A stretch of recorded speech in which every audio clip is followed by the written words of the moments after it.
Evening. I'd like to welcome everyone to the City Council work session and special meeting of Tuesday, August 11th. Call the meeting to order and ask for approval of the agenda. So moved. Second. All in favor? Yes. Yes. Yes. Okay, can everyone hear us okay? Good. Okay, so first on our agenda, we have public comment. If you wish to make public comment, raise your hand when you get to the podium. I'll tell you when. Raise your hand when you get to the podium. Please state your name and mailing address. Keep it under 3 minutes. We will have a visual timer on the screen, and please remember to be kind and respectful. So who would like to go first? Now's the time to raise your hand. Okay, go ahead. I don't know. That was, but John, I didn't know your name, but I know him.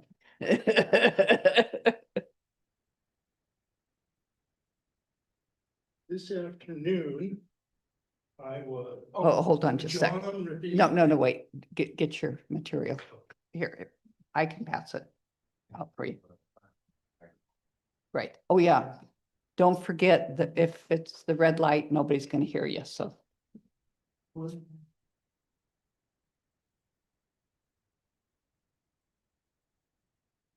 Okay, and then you want to turn the mic on. Okay, yeah, now you're ready. Now your time starts. Testing. Is it loud, Yep. loud enough? Yep. This afternoon, I was fortunate enough to witness a sacred ceremony. Name and mailing address, please. What? Your name and mailing Oh. address. John Rippey, Cannon Beach resident, Post office box. EOB 655. Thank you. As I was saying, I was fortunate enough to witness a sacred ceremony. It was a celebration to honor Neil Main, teacher for the school district, mentor to multitudes of educators, and the source of economic and environmental gravitas in this region and beyond. About 2 of us joined Neil and his family to dedicate a splendid commemorative monument in his honor at the estuary in Seaside. I recommend that you go and look at it. It's great. There were folks from Cannon Beach at that gathering, as well there should be. After all, we have our much beloved Haystack Rock Awareness Program.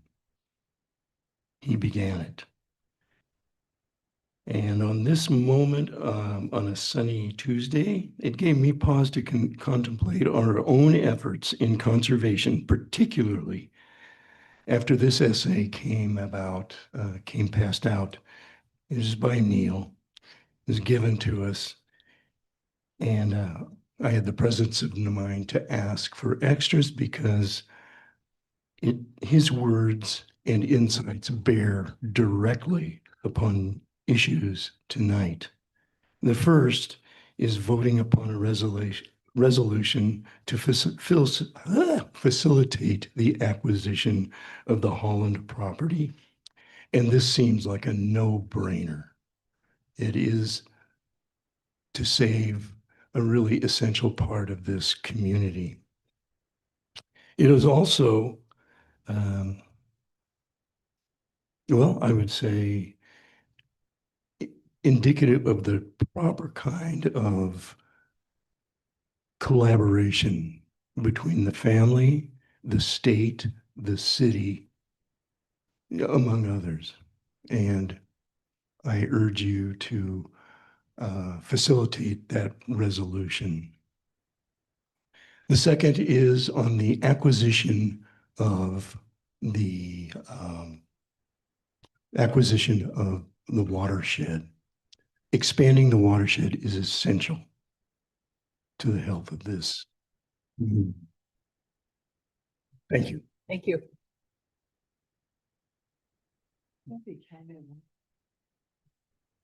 Okay, next. This gentleman, thank you.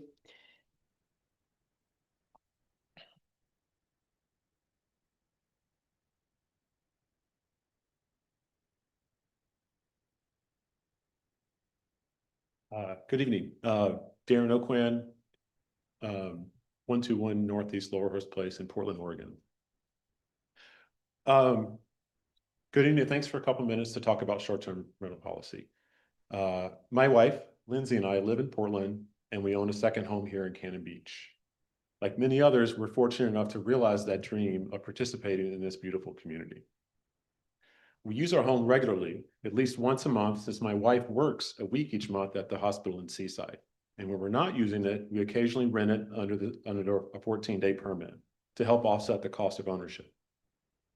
First, I wanted to say that we sympathize with and we agree with concerns about short-term rental investing in housing availability. Unrestricted short-term rentals do create housing availability issues in many communities. But in my opinion, Cannon Beach has already addressed this issue and largely resolved the issue of unrestricted short-term rentals. If the concern was investors buying Cannon Beach homes specifically to operate them as high-volume vacation rentals, the 14-day policy has changed the economics of short-term rentals and removes that financial incentives. In other words, we may have already achieved a significant part of what the restrictions were intended to accomplish. So by adding more restrictions, I think we should ask, what additional housing benefit do we realistically expect to produce? Perhaps our situation can provide a hypothetical. If we lost our permit for whatever reason, or they were restricted, and we could not rent occasionally, we wouldn't automatically, for example, convert our home into a long-term rental because we use it. If it became unaffordable, which it probably would, we would probably sell, but then who would buy it? So there's a couple potentials. One is another second home buyer. But now that second home buyer needs to be wealthy enough to carry the entire cost without any additional rental income. Thus, in trying to make Cannon Beach more affordable, we may inadvertently make second home ownership here accessible only to more wealthier buyers. A next buyer might be a long-term rental investor, which is probably the ideal scenario. But once you become an investor, the decision is purely economic. And in many parts of Cannon Beach, the price of homes, the home value, is simply too high for a long-term rental investor to buy, charge a long-term rent, and such that seasonal workers can afford. For that investment to make financial sense at workforce level rents, the property values would have to fall dramatically for everybody. Given that, I don't see what additional restrictions accomplish unless the city can demonstrate that they will actually increase affordable housing stock. If this council can make that connection, then I would encourage a more targeted approach rather than treating every home as potential workforce housing. Identify the areas where conversion to, say, long-term rentals is actually economically plausible and concentrate your restrictions there. I actually like Seaside's approach of basing those restrictions on proximity to the beach. If the likely result of more restrictions is simply wealthier second home buyers rather than a workforce renter, are we actually creating affordable housing or just reducing the number of permits? Good timing. Thank you. Okay, next. Betty?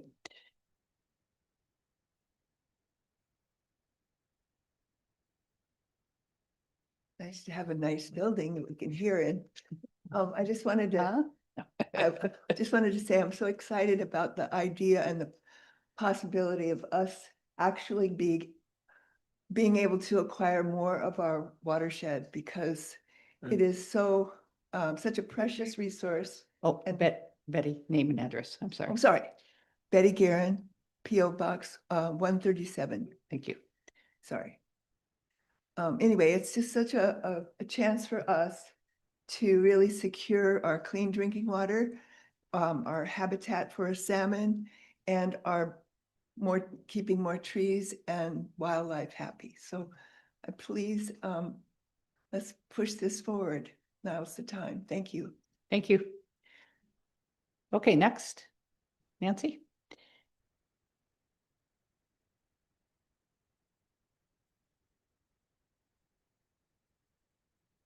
Nancy Littell, Post Office Box 734, Cannon Beach. I want to know when we're going to raise the parking ticket fees. You've seen those guys on bicycles all summer long. I mean, this has been an unusual summer, no doubt. But those guys on bicycles, if they go up with somebody who's parking illegally, and you say, well, if you ask them what the ticket is and it's $25, that's just a parking fee. Unless that's been raised and I'm mistaken. But I think we need to really look at that, because holy cow, that's not deterring anybody from parking. And if they park in the fire lane, since we no longer have a tow truck available to us here, I don't know what that fee is, but it should be like $500 or we need a boot to put on those things. That's all I got. Thanks. Thank you. Next. Steve?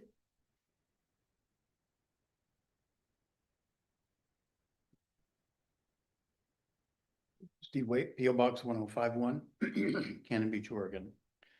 I want to preface my comments by saying that any decision that was or could have been made by Planning Commission and any decision made by council regarding STRs does not have the ability to impact me or my family or any more than any ordinary Cannon Beach citizen. I have no financial ties to Cannon Beach business, and I've learned from this experience to make these facts known prior to committee, commission, or potential council decisions, or pardon me, discussions where I'm involved.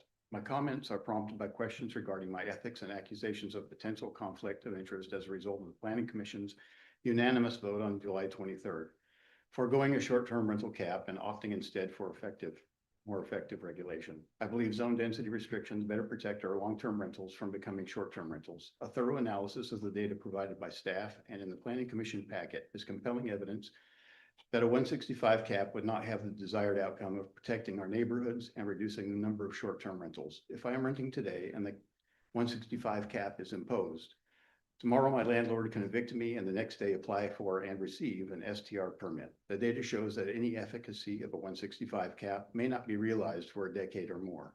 The biggest reason we have not had an increase in STRs is the 14-day restriction, which makes it literally impossible for a home buyer to profit as a short-term rental. The council that enacted this restriction did Cannon Beach a true service. Zone density restrictions will protect many long-term rentals immediately if you rent within a density restricted zone. Based on the current number of STRs and the data over the last 15 years, a 165 cap would not reduce or restrict STRs for possibly decades. Density restrictions unburden neighborhoods of a high concentration of STRs, and it includes both 14-day and unrestricted permits. A cap ignores the impacts of unrestricted permits. A zone density restriction would complement all proposed measures to increase and protect long-term rentals. For example, deed restrictions, public benefits, and lease to locals. In the future, or as an additional tool, a cap may complement density regulations, but a 165 cap alone is inconsequential.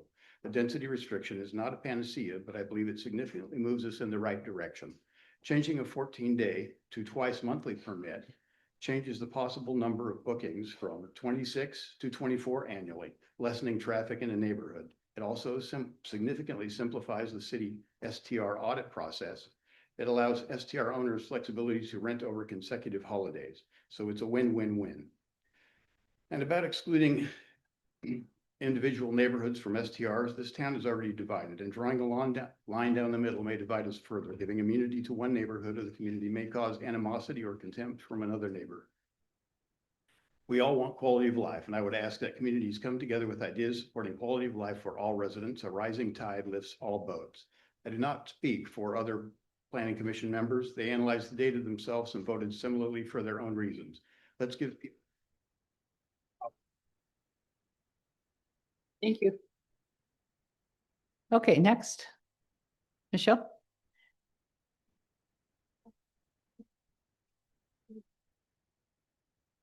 You had your hand up first. Hi, Michelle Valagura, PO Box 719. I don't really have anything prepared, but I think most people realize I don't know if it was a typo that Jeff put the cap without just the 14-day rental, and it should probably include all of the STRs, as you all know that I am for the cap. And then I just was going to read really quick my last correspondence with Steve Sokolowski, you know, our previous Jeff. I just said, say it ain't so. And he said, yes, it is so. I have my reasons, but at the top of the list is the challenge of affording to live here. So one of the employees here, that was our last communication, was great. Also, I wanted to say it's really hard to hear. So maybe they could get a speaker if you're in the, most people can't hear. So Okay, you can hear cool. mine really well, but you can't hear, Can you hear me now? we can hear you Okay. guys, but you can't hear the public speaker. Oh, the public. It- Yes. speaker. It might be the too far. microphone. Yeah, you might have I don't to. know. Okay, I just, adjust the I noticed microphone last possibly. meeting too. Okay, well, Everybody needs to speak into the microphone up there. yeah. Check one. Okay. Yeah, see? That, okay. Yeah. Okay, that's it. Okay, thank you. Thanks. Make sure if you know, we're getting used to a new home, so make sure if we need to make adjustments, we'll be happy to. We're not going to repeat everything everybody already said, but you can watch it on YouTube. Okay. Julia? No? Okay. Okay. Anybody else in the audience wish to make public comment? Okay, is there anyone on Zoom? If you'd raise your hand, please.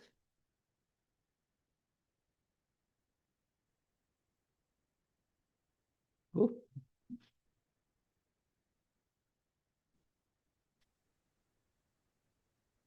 Okay, Friends of the Dunes is going to go first. Hello, Diana, Hi. Smith, PO Box 211, speaking on behalf of Friends of the Dunes. Dear Mayor and Councilor, the proposed 4-dune management ballot measure asks voters to approve a permanent city-funded dune management program with no identified funding source and to place that program in our city charter. Before voters make that decision, they deserve a neutral explanation of what the initiative would require the city to do and what it would cost them. We are asking you tonight to direct staff to prepare that analysis and provide it to voters before the election. This initiative is more than a policy statement. By the end of 2027, and then at least every 2 years after, the city would be required to inventory beach and dune areas, identify public access, hazard, and safety concerns using standards the initiative does not define, coordinate with private property owners, prepare a biennial management plan, seek permits, conduct dune grading, invasive species removal, revegetation and maintenance, and produce a report, all at the taxpayer's expense. The initiative applies throughout the city and directs coordination with private property owners. Taxpayers could therefore fund planning, permits, grading, and vegetation work, not just on city-owned land, but also on state and privately owned land. The initiative identifies no funding source, cost cap, reimbursement mechanisms, priority system, or endpoint. It also places this policy in the charter, making future changes more difficult as ocean shore conditions, regulations, and best practices evolve. It would also require revisions to the city's 4-dune management plan and related policies and code. The last revision took approximately 4 years, involving outside consultants. A fiscal analysis should therefore include staff time, consultants, technical studies, public process, legal review and challenges, and multi-agency coordination. The precise scope and cost cannot be known because the initiative uses several undefined standards. But uncertainty is not a reason to withhold information. It is a reason to provide realistic, low, moderate, and maximum foreseeable cost ranges. We respectfully ask you to provide voters with 2 public documents before the election: a fiscal impact statement estimating startup and ongoing cost, and a plain language legal effect statements from the city attorney explaining what the city would be obligated to do. We are not asking the council to take a position. We're asking for the transparency voters need before placing an undefined, permanent, taxpayer-funded mandate. Thank you. Next on Zoom.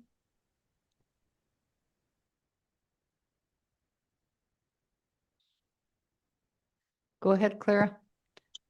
Hi, Clara Srofe, PO Box 88. First, I'd like to reiterate the comment I made last Thursday about STRs and asking this council and our community leaders to stand up for us and make a decision that actually is going to help those of us that make this community livable and wonderful for people to keep visiting. But over the weekend, I had a conversation with a close friend of mine who's a former, she used to be in the Oregon legislature, and we were discussing, frustrations, and I brought this up, this issue. And she was shocked to hear that we don't already have a cap on STRs in our community. And she made it pretty clear that when she was in the House and her colleagues at the time, if a city like ours came to them asking for financial help with low-income housing, workforce housing projects, she would have denied helping us just on the basis that we have not taken the easiest step to actually help ourselves, with also the concern that any of these projects would eventually be turned into short-term vacation rentals, and also that we are just not helping ourselves in the most simple way possible to actually protect our housing. And so I'd like the council to be aware of those concerns moving forward, that if we don't take a step, this very basic step, to protect our housing, protect our community, we could be digging ourselves in a bigger hole when it comes to asking for assistance in the future from the state. So I'd like to put that perspective forward as well. Thank you. Thank you. Next.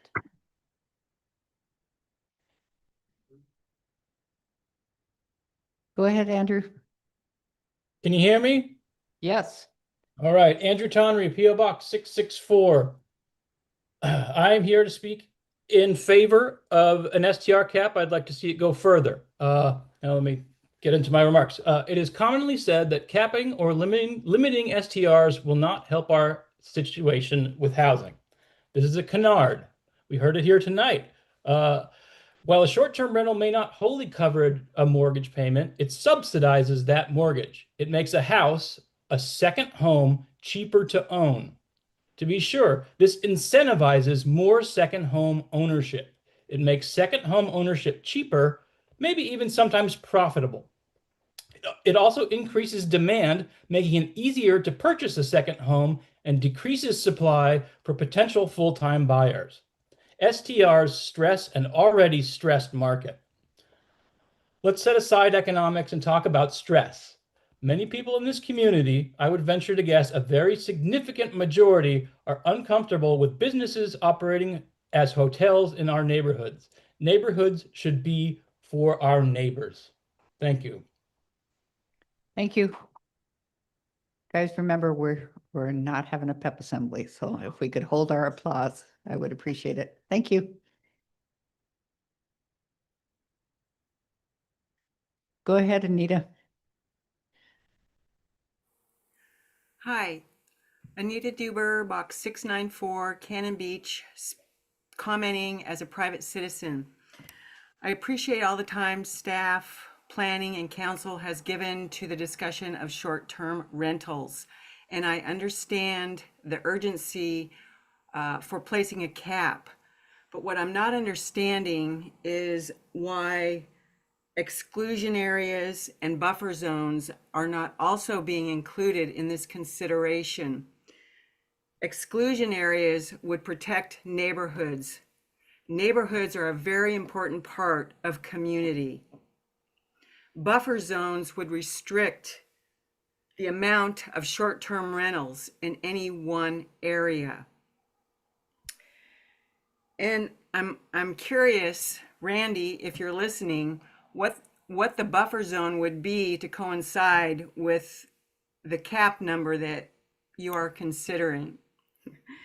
And lastly, I would ask council to give serious consideration to your planning commission recommendations. Thank you. Thank you.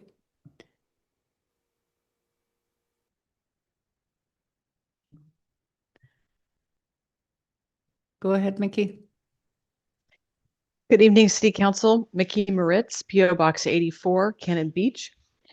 I am again speaking with regard to the short-term rental cap. I do support a cap. I think it's an important step, but it is not enough alone. You have heard a number of comments regarding whether or not the cap will actually affect housing availability. And the one change that we know would affect housing availability is to protect the east side through an exclusion zone of east of 101. This makes sense because these neighborhoods are currently where our highest concentration of long-term residents and people who live and work in this area are able to find rental housing and housing to purchase. If these areas are not protected, those areas will become like the rest of Cannon Beach, littered with short-term rentals. Therefore, I would recommend considering both a cap and an exclusion area. Thank you. Thank you. Anybody else on Zoom? Okay, one last chance for audience members. Oh, okay.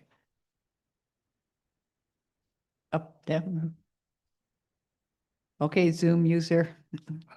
Identify name and mailing address, please. Hello, I don't know if you can hear me all right. Yes. Hi, my name is Herb Florer, P.O. Box 546, Cannon Beach.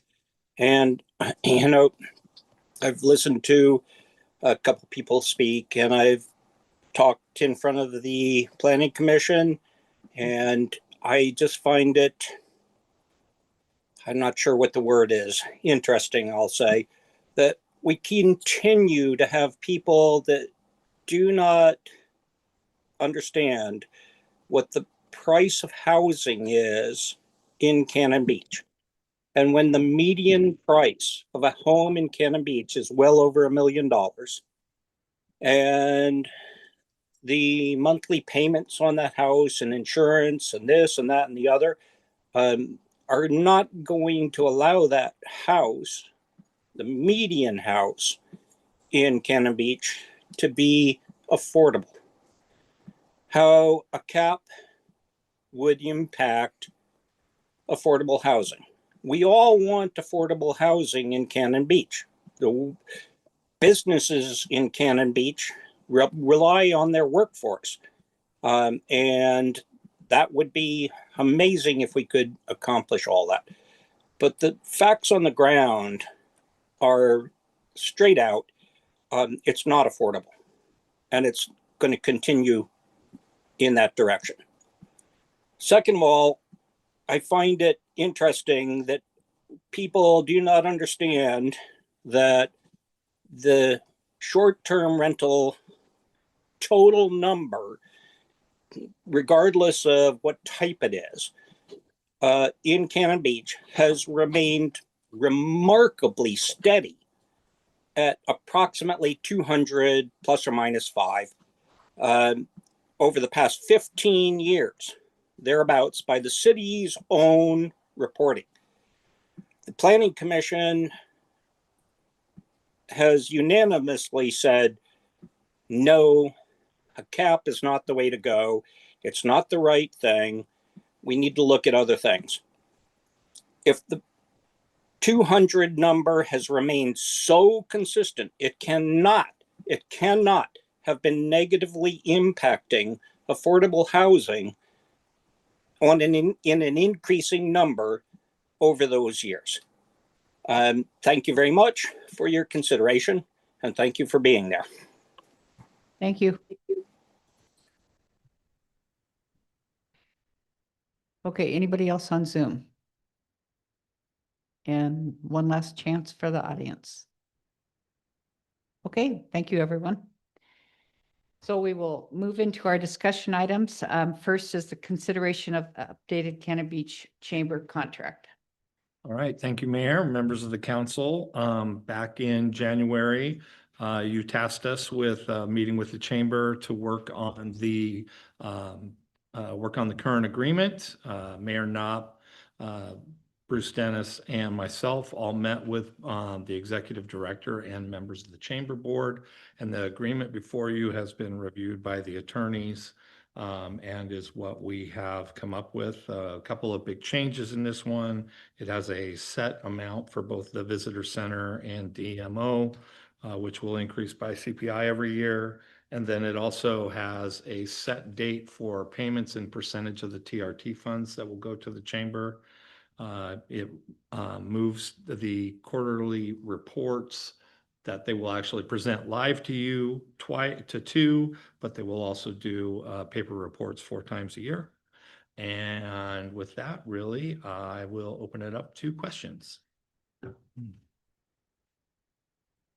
Anybody have questions? Go ahead, Lisa. Oopsie, okay. Way down here, okay. Where is he? Oh. I'm right here.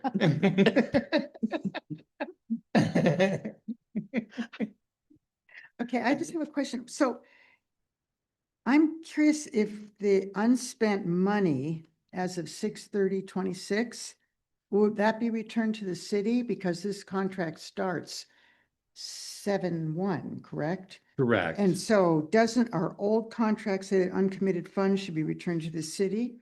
Our Yeah, old but we'll, agreement? but they wouldn't return those because we still are under the old agreement. So whatever is flows through to them under that old agreement, which was 6/30, which will be the remainder of the funds. If you remember back during the budget process, we kind of talked about what we were going to do in 2027, 28. And that is we're rolling all the TRT funds into the same fund. And then we'll have just the set obligations.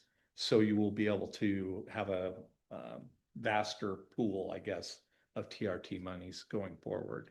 And that'll come back to you guys in like No, I October. understand the going forward Mhm. part, but I'm looking at the old contract, which Right. requires that they return unspent money. And that's what it says in the old contract. So I'm curious why we're not honoring or following what the old contract says. I guess I would not ask them to return that money, I guess. Well, why? That's why I'm asking. Because their 26 budget had a set amount of money that they were to spend. And that was under the belief that or actually the practice that all of those TRT funds flowed through to them. So I'm not sure me taking money from them from last year, if they have money left over, because they're still going to be providing the same services. They're still going to do the visitor center. They're still doing the DMO. So those services will be provided, and whatever I would be going after would be their reserves. And I guess I'm not keen to do that. So am I wrong then, that they don't have a commitment to return? If unspent we money? end the contract, I think if we were to actually end the contract, then we could ask them for the unspent funds. But we're not ending. But the we're old not contract. ending the contract, we're just modifying it. We're just modifying the contract. We're not actually saying we no longer have a contract with the chamber. To say that another way as well, hi everyone, this is Ashley DeGill, legal counsel. There will never be a break in the contractual relationship. We still have the contract with them, and we still will continue to have the contract with them after this is signed. There was never a break in that contract. We never affirmatively went to terminate the first one or walk away from the first one. We're just amending some of the terms.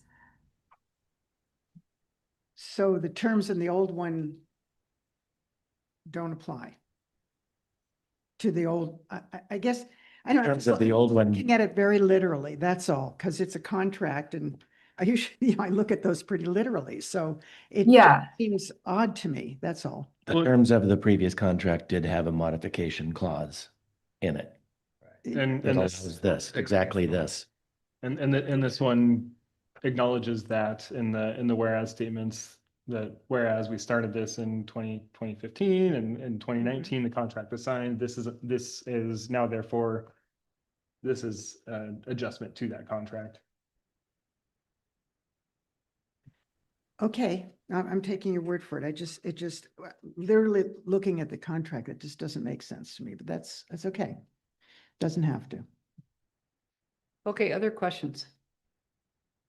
I had a question, scope of work, 5F. Let me scroll to it. It asks for presentation of those the in-person quarterly reports to the city manager. Should that be just the city manager or the city manager or designee? Since there was discussion of a finance person specifically with TLT backgrounds. Yes, we could add designee. We could add designee. The purpose of that was to make sure that we were still having regular meetings between the city and the chamber. So that was the goal. So yeah, city manager or designee would probably work. Okay, and then the other question I had was for the term. It indicates it's a contract only for, it says 3 years, and it doesn't specify anything about renewal of that contract, if mutual agreement. At the end of 3 years, do we have to go through a whole negotiation process, or is this, we can, council, if everything's going well, council can just say, yeah, it's like renew and authorize signatures from staff on both sides? Yeah, after 3 years, there wouldn't be an issue with you amending this contract to authorize a longer term, even though it's not built in. It would just have to come back to council. Okay, so at the end of 3 years, at the end of this contract, if it were approved, it would be back to council to make a decision of whether or not that contract was going well, and then make an amendment to it and repass a new contract? Correct, or just amend this existing contract to extend the term for longer. Okay. So you could continue to abide by the same terms that we're bringing to you now. The only difference would be that we would extend that term for another 3 years or a similar term. Okay. Was there any discussion about reserve policy in any of this? I know there've been a lot of questions about reserves for a few years, and I mean, part of it was a result of the pandemic, where money stopped being spent, although it was still flowing in pretty well, and those reserves mounted up, and then we have had staffing positions that weren't filled for extended periods of time, and again, that money kind of has stacked up at times. And it seems like that reserve is kind of gone now, but was there any discussion about reserve policy? We did not have any real discussions about their reserve policy. I believe if in the cases of kind of what you're mentioning, Councilor Hayes, is that if they weren't spending the money, then they wouldn't be able to be meeting the obligations of the rest of the contract, and that's the angle that we would take. But Yeah, I appreciate that. I wouldn't ask them, I think, to, because they're going to manage their reserves. But if they get too high and they're not actually accomplishing what we as the city are asking them to do, then I think we come back with, that's how we would. I do appreciate that clause as far as making sure that they have people in place and that they're qualified. Part of my struggle is that those reserves were used to go into operating expenses over the last couple of years, and that's why the contract is calling for $575,000 now, is because they found a way to spend that money. And if you just look at what's happened since 2016, when the chamber was paid $335,000 under this contract, this now represents an increase of $236,000 over that period. Honestly, not that much of an increase, and also 70% of a decade of time. Yeah. Yeah, that's not a very, very large increase over that span of time, considering inflation that's happened. And the other contract you're leaving out, the separate contract that the chamber had with the city to get funded for the visitor center separately. Well, it's certainly a lot more And this is than grouped together as a single contract. inflationary. So I appreciate that now that it's tied to actual inflation rather than just kind of being total collection. So a little frustrated with that it took us this long to get here, because I know we've been talking about this for a couple of years. I still have concerns, and other than the money, I feel like having our marketing efforts and messaging tied to an organization like the chamber creates issues with constantly changing boards, with constantly changing marketing committees, with obviously frequently changing marketing people, we kind of meander and we're not following one consistent path. But new people come in and have great ideas, and we just we don't have the kind of long-term vision and messaging that that I think we need here. And hopefully, if this new person is in place, they can more ensure that that happens. Anyway, that's, You're referring to the city position. yes. Okay, thank you. There's a lot of what I agree with what you're saying, Gary. There is a lot of change at the chamber, but Eric is correct in the fact that really there were 2 contracts that have been put together. So it seems like it's a lot more than it is. There is inflation there. That's for sure. And it probably did go a little beyond what it should have. But I think that we need to keep in mind that there is a change happening with the executive director at the chamber. And so I think that we need to give the new leadership a chance to get their feet under them and make some good decisions. And I think that there's some people in there that can make some good decisions, and some things are starting to slowly change and I've seen some changes over the last even just few months. So I have faith. I have faith that things are going to go in a little bit different direction. And we'll see what we're looking for out of the leadership there. Yeah, I agree at this point.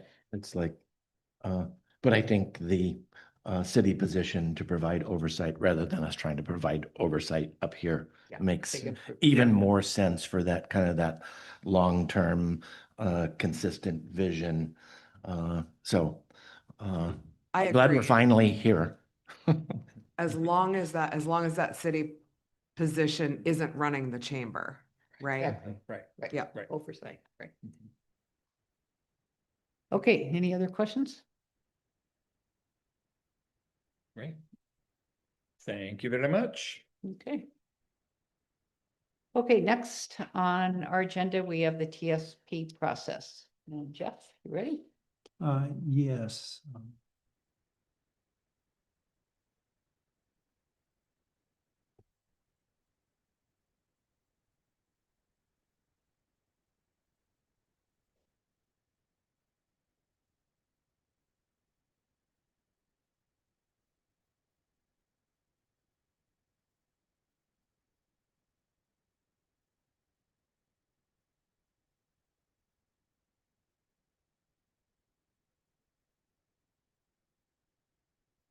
All right. Can you all hear me? Michelle, can you hear me?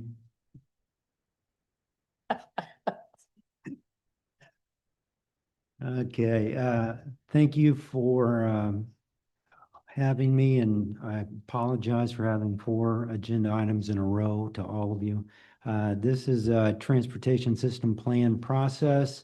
Back in 2022, the transportation system plan was adopted by the city council at the annual retreat. The staff was tasked to bring back a process for bringing implementation projects forward.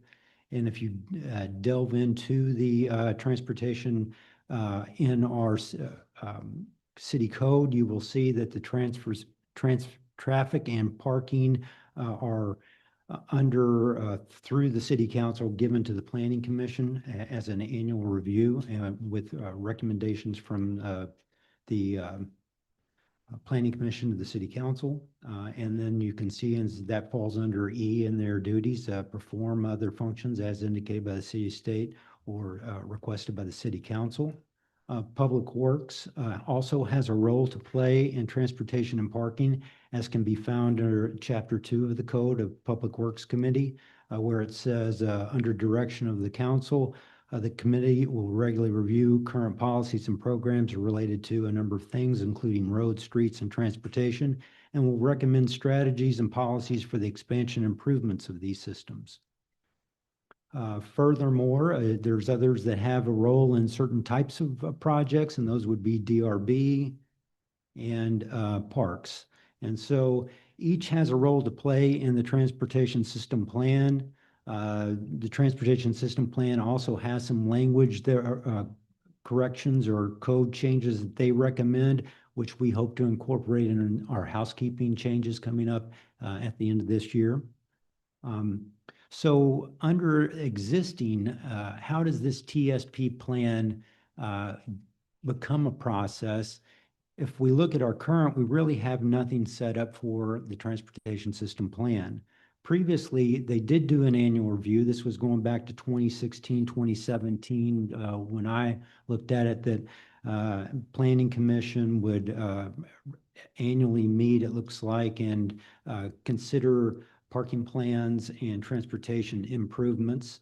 And once the TSP process got on into consideration with the city, then that was dropped until this, was the new plan was approved. And since then, we really haven't adopted anything. But if you look back through these minutes and these coming back from previous years, they looked at everything from crosswalks to improvements to roads to parking. And so how to adopt that into our system. Just to refresh everyone, if they haven't gone to our website, you can find the transportation system plan on the website, both the plan and all of the appendices that were used to compile the plan. So strategies and improvements, there were 58 strategies and improvements that were recommended through the TSP project. At the time, when I came back, we've either completed or initiated 3 of the 58. So there is a goal to start adopting some of these improvements. And at that retreat and the following meetings with City Council, they initiated at least the parking management, some of those, the first 5 steps of that plan. And so we have begun by striping the on-street stalls, and then looking into parking management systems, which we will be bringing before you next month. But those goals are in the plan: preserve Cannon Beach Seaside Village charm, balance the needs of different transportation system users, enhance safety and emergency preparedness, foster a sustainable transportation system, and provide environmental conservation and protection by reducing greenhouse gas emissions. Each one then goes into priorities, and they list those, as most master plans do, into near term, midterm, and long term, 0 to 5 years, 5 to 10, and then 10 and beyond, and then rate that into a cost type of analysis under each one, whether it's roadway, transportation demand systems, transportation system management and operation strategies, bike and ped, crossings, and then other type of things like freight, transit service, and other things like that. Like I said, we've already started on this component, and so I started working with Public Works staff, and then we went before the Public Works with this same presentation and the same the Public Works Committee, that is, and then we also went before the Planning Commission with this presentation and concept. And so the TSP also has funding scenarios attached to that, taking into account what the city's 5 years prior, what they had done as far as funding. And then they do a cost constraint model to also say this is if you didn't have the money to move forward. And then they give you kind of plans looking forward from that cost constraint, building on that with other grant opportunities, and those are listed in the TSP plan as well. So we looked at the plan, and Public Works and staff, community development staff, came up with this process where we would have a capital improvement plan. The city's never really had a fully developed kind of capital improvement plan for these types of improvements for transportation improvements. So each one of these committees, Public Works, Planning Commission, and Parks, there would be a joint meeting in October to discuss capital improvement plans. We also work with Public Works on just a process for people registering complaints, suggestions, and things for transportation related throughout the year. That would go to the Public Works. But then that also has a collection of things that they can't solve right then, or they don't have in the funding stream to do certain types of projects. Then that would been deferred to this meeting as well. And so from that joint meeting, then they would come up with a list of projects, capital improvement projects, then to take to you guys for your annual retreat.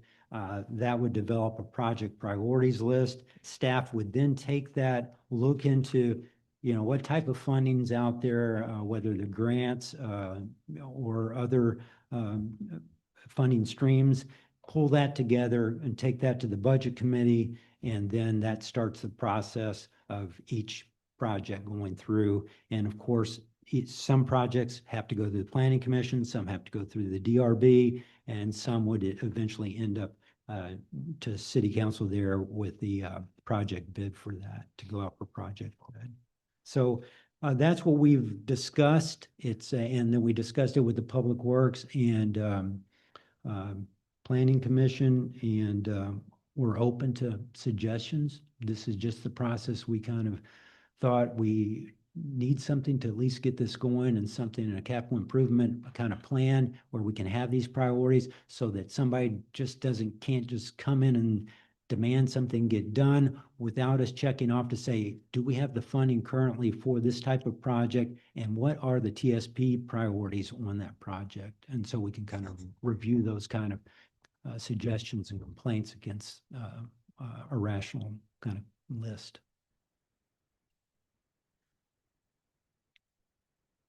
I think it's a really good approach, and involving the committees that are in charge of, in charge of those areas, I think will help the process. I also like the idea of having the spreadsheet where you're going to keep track of, what has come in terms of what the community wants, and the reasons why they can happen or why they can't happen. Yeah. So I appreciate that. Thank you. Has Public Works already put together that process for complaints? Is that, you said it was mentioned to the committee? Is there a form for our community on the website, like the code complaint form I that? don't know if there's a form yet or a suggestion type form yet, but yeah. All avenues, yeah. Okay. So you can see it in the documents. In the minutes and everything. Other comments, suggestions, questions? I have a question about the life of the TSP. How often should it be revisited and revised? Yeah, I would, most of these plans, and especially if you're doing a capital improvement plan off of it, suggested usually around 5 years to kind of revisit and update those plans. With this type in place though, I think this is a good process, because we'll be getting annual type feedback on, what projects are being accomplished, and then we can kind of look at it again. Now, whether to redo the plan, have another consultant kind of around, I'd say that's more like a 10 to 20-year effort on those. Yeah. Where are we with the three-way stop at Sunset and Hemlock? We asked to have that done, and it hasn't been. And same with the four-way at Second and Hemlock. Yeah, I'm not aware of that, so yeah, I can look into that.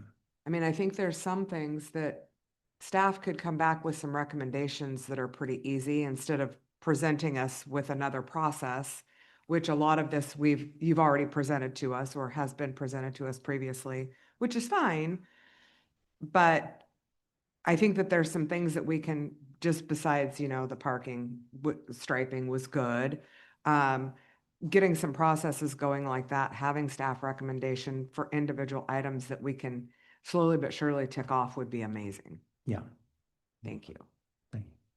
Can we get an update from if maybe Tim could find it, or if you could find it, where that process was at for that three-way stop that council gave direction to like 6 months ago or more? I think it's been longer. Was there a parking study for that one? Or a traffic study? I don't know. It was before my time. I don't know. Yep, and then I don't know the next step after the grant was received. Not positive, we'll double check, but I think that's where. I do kind of remember that now that you say that. I just don't, I guess this is me being naive, but I don't understand how hard it is to add a couple stop signs, to do a study and add a couple stop signs. So if I could understand that process more, that would be wonderful. If we all could. And how much it would cost if we have to pay out of pocket without a grant, because grants aren't very easy to come by. Yeah, it seems that relying on grants at this point in time is just a fool's errand, and that, you know, there's this bunch of things like, you know, that the Elk Creek housing that we're relying on grants and they didn't come through. So I think we have to think in terms of not getting those grants rather than relying on them, because it's just, then we end up, we didn't get it, and then everything goes into limbo, and you know, that's not functional. Look at grants as a happy surprise as opposed to a Right. Expectation. Exactly. Yeah. Yeah. a main funding stream. I'm assuming that grant was for the, I mean, it doesn't cost much for a stop sign, so it must have been for the traffic study on that. Yeah. Yeah. And are we required to have the traffic study to be able to make changes like that? I mean, I know the Tolovana or the Warren Way thing, I mean, I think that's just been a great change. Yeah. But I do know we had a traffic study for that.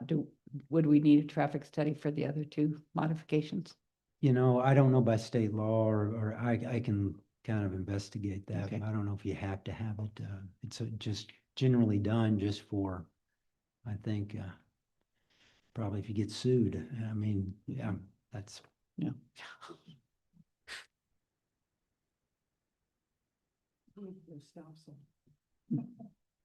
Get sued for not having. So we're gonna look at parking soon. We're gonna look at some options on parking. Is that time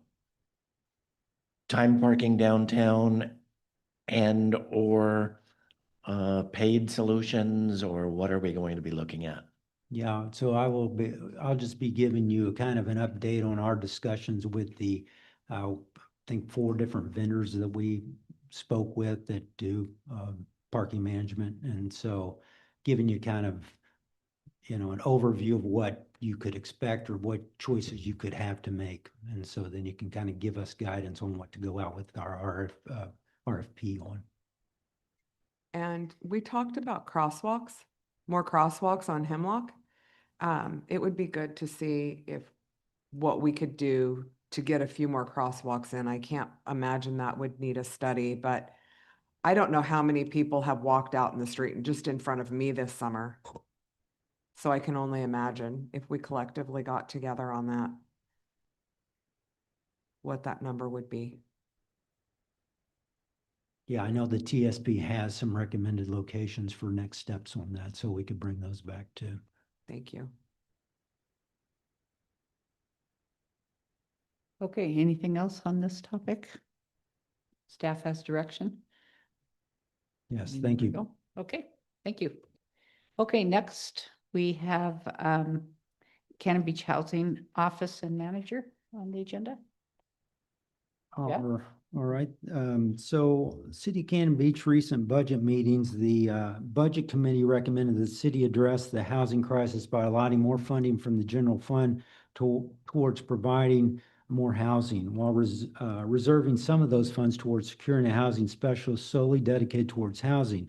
On June 9th, 2026, The Cannon Beach City Council approved the recommended budget and adding an additional $1 million towards housing, bringing the housing fund to just over $3 million for FY '27. We're requesting staff to bring back a plan for housing support specialist.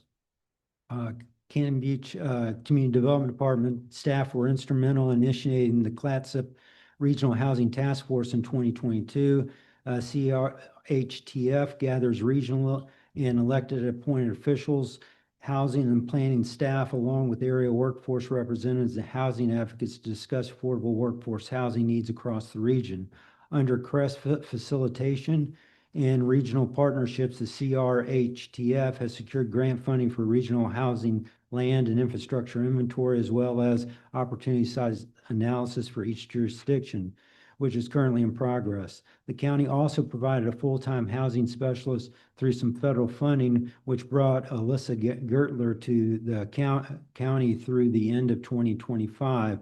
Ms. Gertler's job description from Clatsop County forms the basis of the attached Cannon Beach Housing Manager's job description, which has been edited to reflect the housing support needs of Cannon Beach, and which applies the leadership for the Cannon Beach Housing Office. The Cannon Beach Housing Manager would work as Cannon Beach's housing specialist to institute the policies and procedures that would leverage federal and state initiatives and work with regional partners to administer programs and implement projects to develop affordable and workforce housing while maintaining these assets for future housing needs of the Cannon Beach community. As no budget was defined for the housing specialist position, staff reached out to regional partners, including Clatsop County, Ms. Gertler, Crest, and NOAA to discuss the role of CBHM.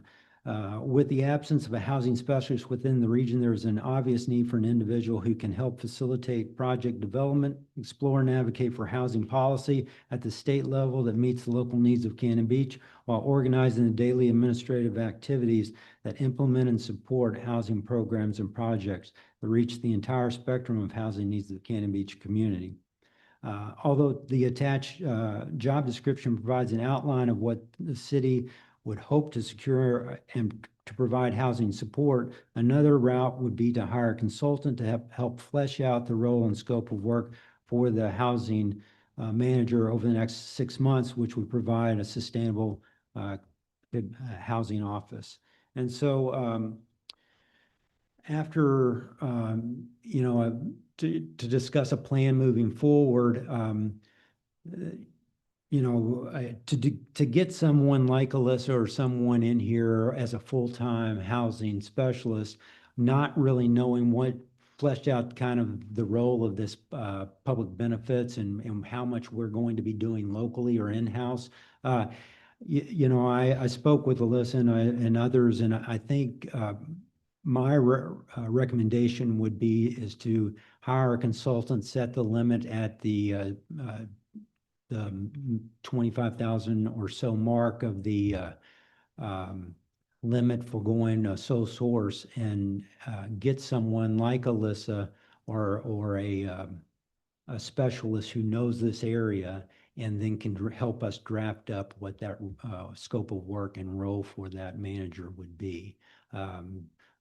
Because depending on your decisions on this next item, and then all of those policies and procedures will depend on how big of a role this person will have for the future.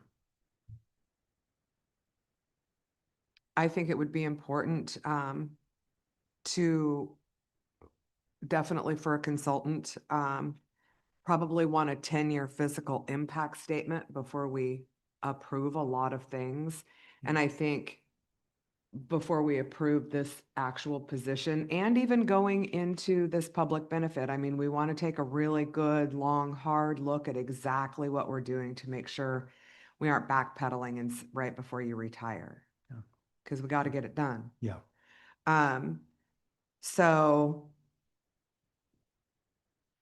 10-year fiscal impact statement. What's the public benefit going to do? How is this position actually going to help us achieve those goals?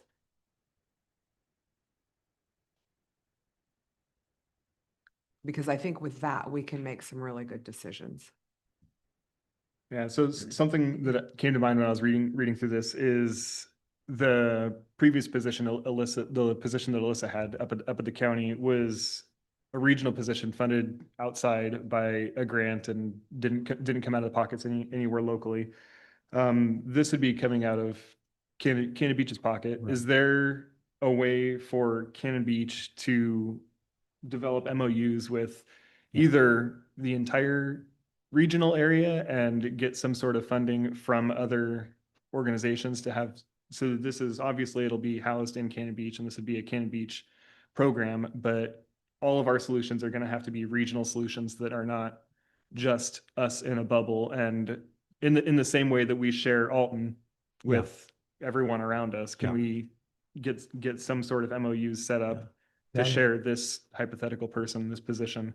Yes, I mean, that is my goal for starting the Regional Housing Task Force. And I've had those discussions with the others and I honestly believe that's why Clatsop County made that first effort. So I do think that, and I spoke with Alyssa about this, that half of what this consultant role will be is also, like you said, coming up with a business model that helps support that role going forward, not just from us solely. You know, it's got to have regional buy-in. So you anticipate being able to get MOUs with Seaside and Manzanita and Clatsop County to fund some portion of this position, so it's not just that's us my working goal. on this whole area? Yes. So you are planning on involving Tillamook County also? You know, I don't know about Tillamook, but at least the jurisdictions of Clatsop County in our area. Yeah. Maybe once if this gets off the ground and it flies and, you know, in 3 to 5 years, we're feeling good about it, then we go to Tillamook County and say, this is working. Do you want to join us? Yeah. But I think it's probably reasonable to, like you suggested with a contractor, see if Alyssa or someone like her would work on a contract basis to help finish fleshing out what programs this role would be overseeing. Yes. Well, that was my hope, because I really think just going out blindly with an RFP, I just don't know if we're going to get someone as qualified as we could get through that consultancy to build the appropriate position. It is hard to hire for a position when you're not exactly sure what it means. Exactly. Yeah. Did you have an idea of what you were anticipating setting aside for the cost for a contractor to do that? Did you say that? I think we can only go to 25,000, is it? If we're going to direct award. Yeah, direct awards, 25,000. So that it kind of limits us on that scope. Is that an amount that gets the goal accomplished? I hope so, yes. So if we do a direct award and it can't accomplish the goal, but it can almost get it there, is there a loophole? I'd have to ask my attorney. Ashley, she's Not to put you on the spot. Yeah, no, I'm sorry. I would recommend talking to your land use council for that. Okay.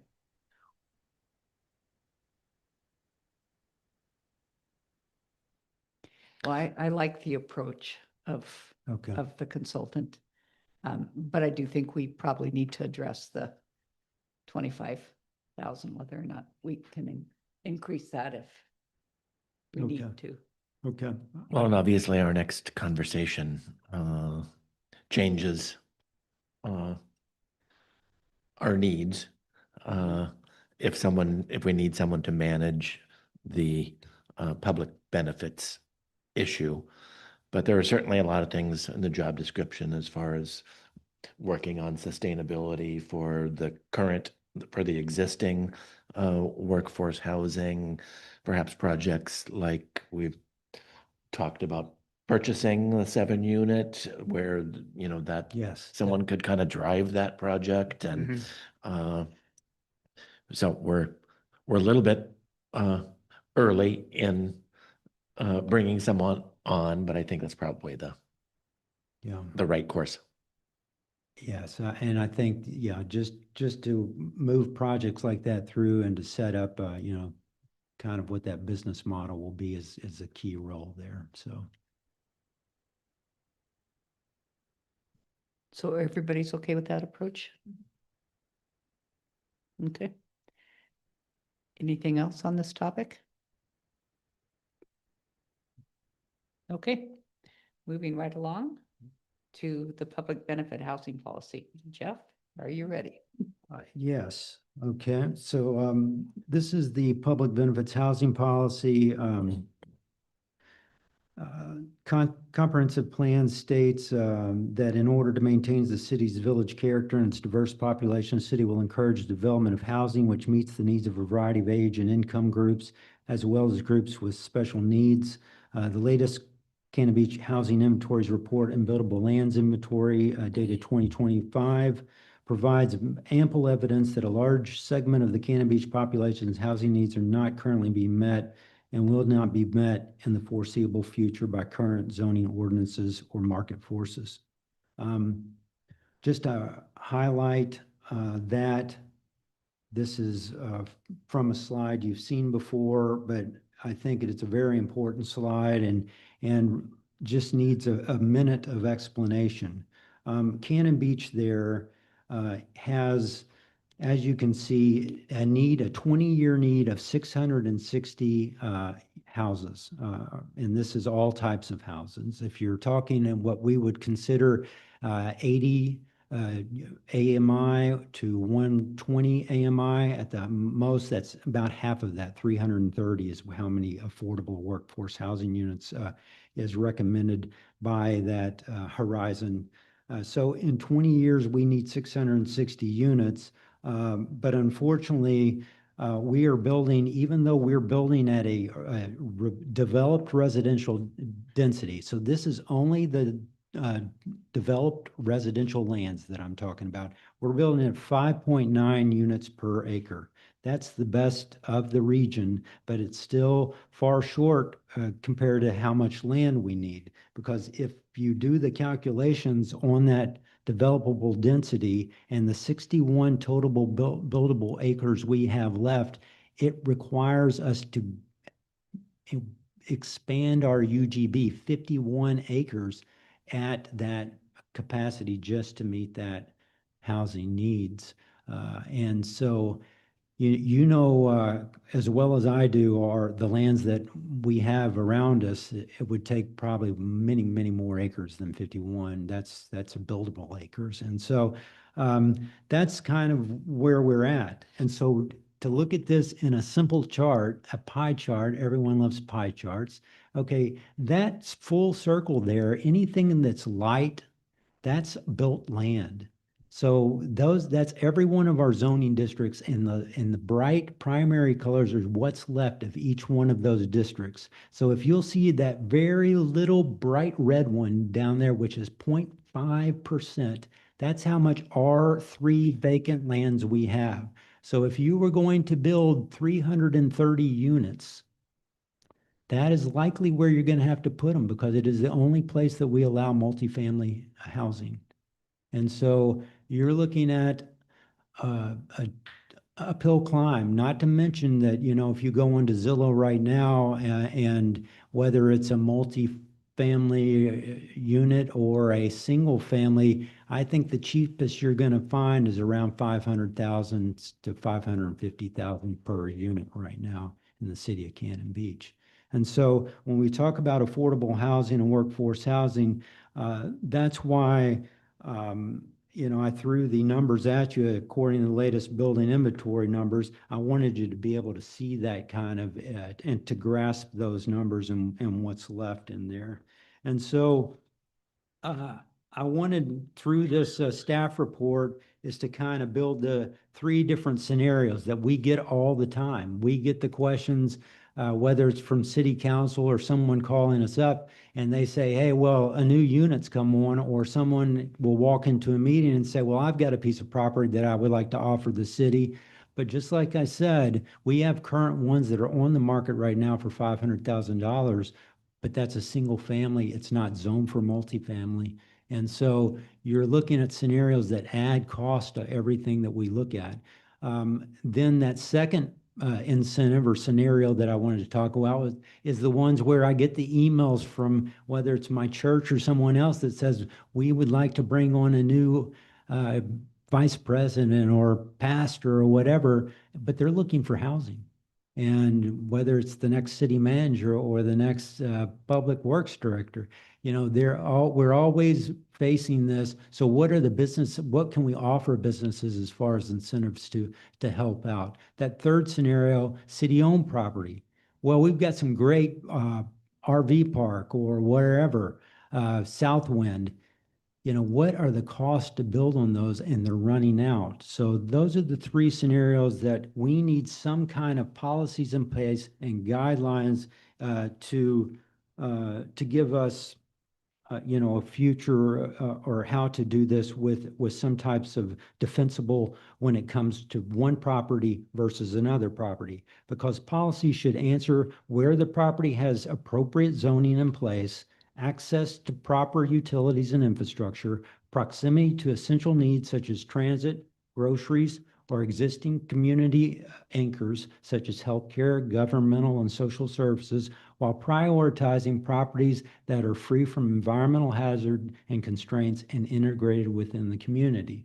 So if you look at these other jurisdictions that have been doing this type of thing, they have guidelines on housing, and they set up, whether it's for LIHTC properties, and it's in your community, or it's a LIHTC property elsewhere, or if it's a public benefits type project, which score higher and which ones should we approve through our funding.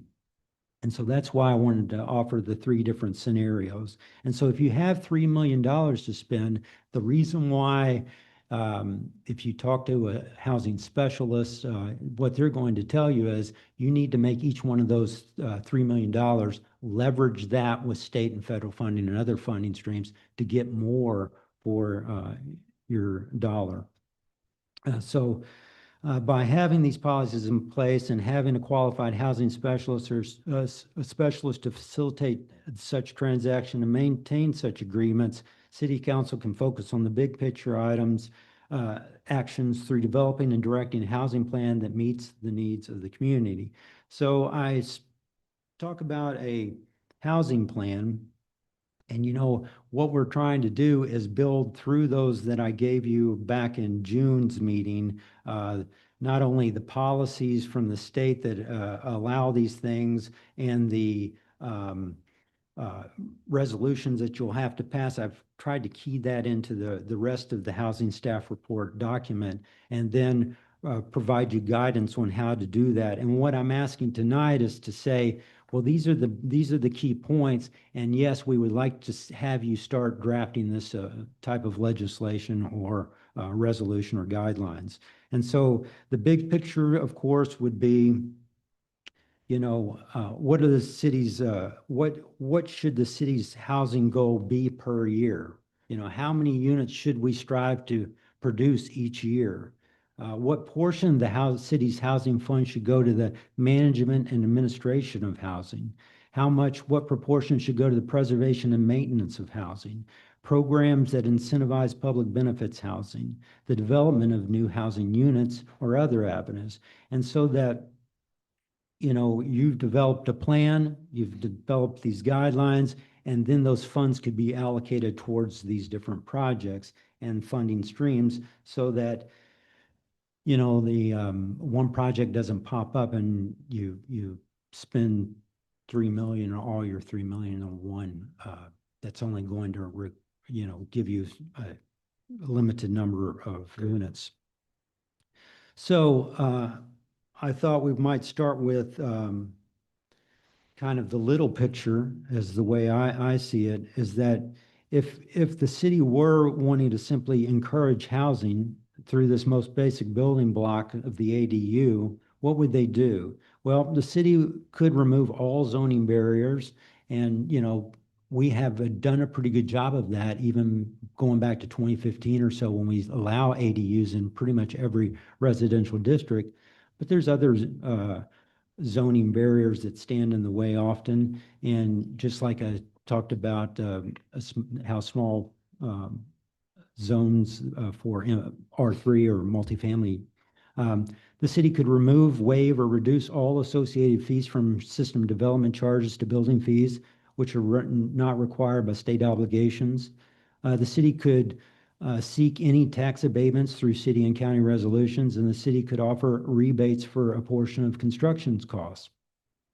And yet, if the goal of the city's housing policy is to provide for housing for all ages and all incomes that the comprehensive plan directs, following these steps would not lead us to our goal, in fact. In fact, as has been pointed out, by the sheer growth of construction costs since COVID pandemic, which now exceeds over 300 per square foot, and the data from any review of rental listings, none of our recently built ADUs can be classified as affordable or workforce housing, as none have been deed restricted or held to the HUD standards of appropriate area median income. So there's a very limited amount that ADUs can do, and I understand the the want to give everyone all of these things, and the dream that once you give those away, whether it's free parking, you remove all of the fees and the waivers from the SDCs, and yet and give them rebates to build these units, and yet you don't put a deed restriction on them, they will not be affordable housing units. They will not be workforce housing units. They will be people's free market units, which will likely go for, well above what we're trying to strive for with affordable and workforce housing. So you even limit the possibilities for where affordable and workforce housing goes in the future. So I have driven or written up the decision points here, and I've put them in the form of the tiers, the tier 1, tier 2, tier 3, city-owned lands and historic cottages, in hopes that it can kind of explain step by step, and we can have discussions on each one of these so that we can start the process of, at what limits do we want to hold this? Because the way that tier 1, tier 2, and tier 3 document is written currently, it gives all of the, if the floor area ratio is given, and we waive SDC and fee waivers currently, then it is written pretty much that you guys could approve the ZO, which would be step number 1. You would approve zoning ordinance 2502, would allow all of that. Even if you pull the FAR, it would still allow that.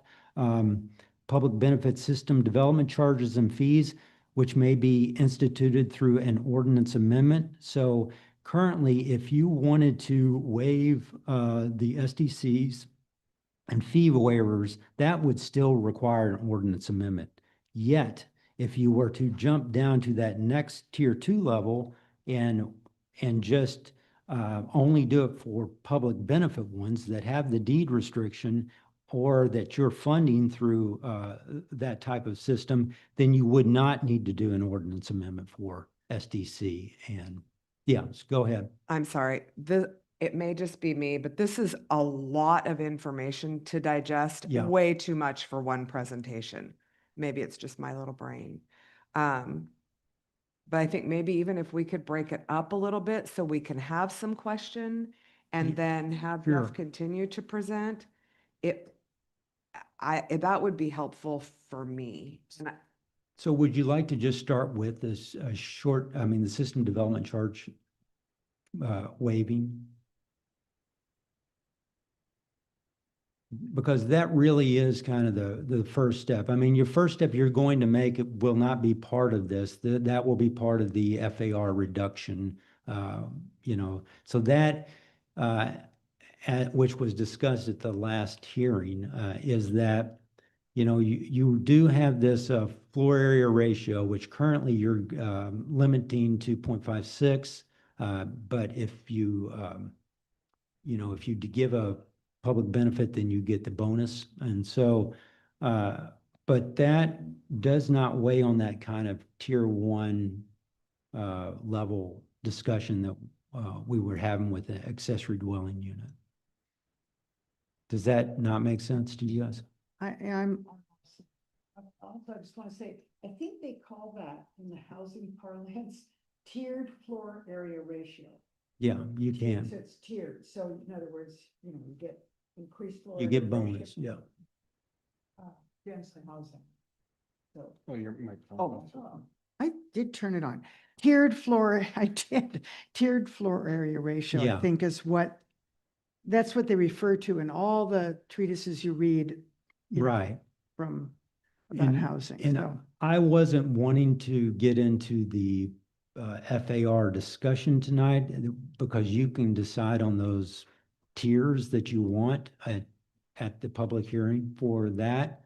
What I would prefer to discuss is the other components of the public benefits. So, you know, and I think, you know, I would welcome discussion from you guys on, you know, how much, you know, what is the goal of the public benefits? Because the public benefits, as the program is designed, is to give these bonuses, but it is a carrot and a stick thing. In other words, you only get them, these bonuses if you deed restrict those properties, because, you know, I am, you know, I can give you data after data of these communities.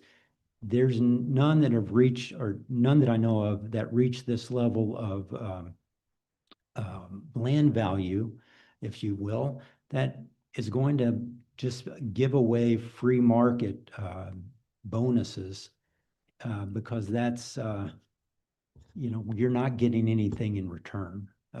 For the affordable and workforce, which this program is supposed to be producing housing for, because your only ways to produce this type of housing is through this subsidy type system, right? Whether it's through this public-private type of partnership we're calling a public benefits program, or whether you build your own on city-owned land or give businesses some type of incentives to do inclusive housing in their complexes. Does that make sense to you guys? So on the deed Yes. restrictions. Yes. It indicates in this packet that if you do a multi-unit dwelling, it's a 30-year deed restriction. But if you want to build the ADU, you have to have a lifetime deed restriction, and I don't think that's fair. No, As it says that. These are just starting points for discussion. Yeah, so that's exactly what I want you guys to discuss. So, and all I tried to do was give what's kind of, I would say, industry level analysis. I mean, you will go to different ones in different communities, and they vary quite differently. I'll give you that. But, you know, if you're going to say the mountain town communities and ones that have been doing this a while, you know, that almost all of theirs are now, you know, in perpetuity, their deed restrictions. Yet, you know, they go as low in some jurisdictions to 2 years. You know, they're deed restricted for just 2 years. So that's up for your discussion. I'm not, you know, I would like guidance on that. I just put that number there as the kind of industry standard of that. So Go ahead, Eric. I was going to comment on SDCs. I've said it before. I said it during the budget meeting. I really don't think that we should be charging ADUs, SDCs. It's an already developed lot. There's no new infrastructure going to the property. They're paying for the system hookups already, and then charging system development charges for parks, for all of those additional things. I think is excessive. We had multiple examples come forward to us of people that were trying to build something for them to move into, or their caretaker to move into, and they just could not afford 10, 12, $15,000 in fees that were majority fees going SDCs that didn't go to the development of the property. I think it would be worth exploring agreements. I don't know if deed restriction would be the appropriate phrasing for it, but something on like a 5-year timescale or something like that, that if that is the intention for the person that they're going to move from one house to the other or whatever it is, like something short, because that's essentially that's a financial agreement of like, oh, I'm going to get $10,000 off the cost essentially for not having to pay $10,000 in SDC fees. So amortize that out to 10 years or 15 years, whatever 5 years that it takes that would be reasonable for that to look like a single financial impact off of the city. I don't know if that makes sense. So almost, you're talking almost like a loan type thing Oh, structure? I guess. I mean, I don't think ADUs should have to pay SDCs Yeah. at all. Anyways, the lot's developed. You're just adding a second structure to it. But if that's a middle ground to hit, because I know there's been pushback about not charging ADUs SDC fees. It's a lot of acronyms. Do we have consensus on that among the council? I mean, I agree with that. If it's a developed lot, to waive SDC charges. Is that if the ADU is going to be used for long-term rental or just anytime? Anytime. Even if it's being used, you know, to have a guest house for when your family comes to visit. Yeah, or if my husband wants to put his man cave out there, his music room. Yeah, you shouldn't have to. You already have those utilities to your property. You shouldn't have to pay those again. The system development charge fees. I think still paying Yeah. for the hookups Sure. those additional things that actually have a real cost that you're Right. paying for and covering. But the SDC fees going into a hypothetical bucket of new development for the total plant. I agree. Well, I'd be more excited about it if it was tied to, you know, if the ADU is going to be used for long-term rental, then that would Yeah. make me a lot more excited about, you know, using it again as an incentive, as part of a package of incentives, not alone. It's Right. not enough. Right. Well, but Or- that's a tiered portion of that. It's a small, it's one step up, and then the next step would still be an incentive for someone who wants to deed restrict their property, make it a long-term rental, but they would get more incentives. So if you just built an ADU on your property for your own private use, not as an STR, that could be a restriction, right? It can't be a short-term rental. But and then the next step is, well, you're going to plan for, you want to build something that's for long-term housing. So then you get that incentive, plus you get other incentives. So it's a layered or a tiered system. Yeah, I guess I understand your thinking, but I'm just saying that does nothing towards providing more housing. We're, you know, waiving the STD, waiving those fees just for any ADU does nothing to provide housing. But why should they pay those fees if Oh, so you're talking about a whole different subject than housing, providing housing. But if we're talking about this in this way, we should talk about it. We should look at the whole picture, I think. Well, Because it's really not that big of a step or a stretch. okay, if you to add want it to put in an ADU so that your husband can have a man cave, that has nothing to do with housing. That's just a whole separate subject. Well, You want to just get rid of- that one example doesn't, but Well- if you, I would say it would be a stretch to say it has nothing to do with housing. We had 2 examples that were written as public comments that were not able to move forward, not in this packet, but some previous packets, that were not able to move forward because the fees were so high. In a $500,000 ADU, they couldn't move forward because of the system development charges? That's what the comment was, and on a $500,000 thing, you're talking $15,000 to $20,000 in city fees. That's a lot of fees that are associated, and for somebody to not be able to move forward on that is a real shame. It is. I just don't understand how on a $500,000 property, $15,000 of fees is going to stop you from building. If you can build that $500,000 ADU, I don't think that the 15,000 is going to be the thing that stops it. But that's, you know, it's just my opinion. It seems like we're just rehashing our ZO 2502 meeting.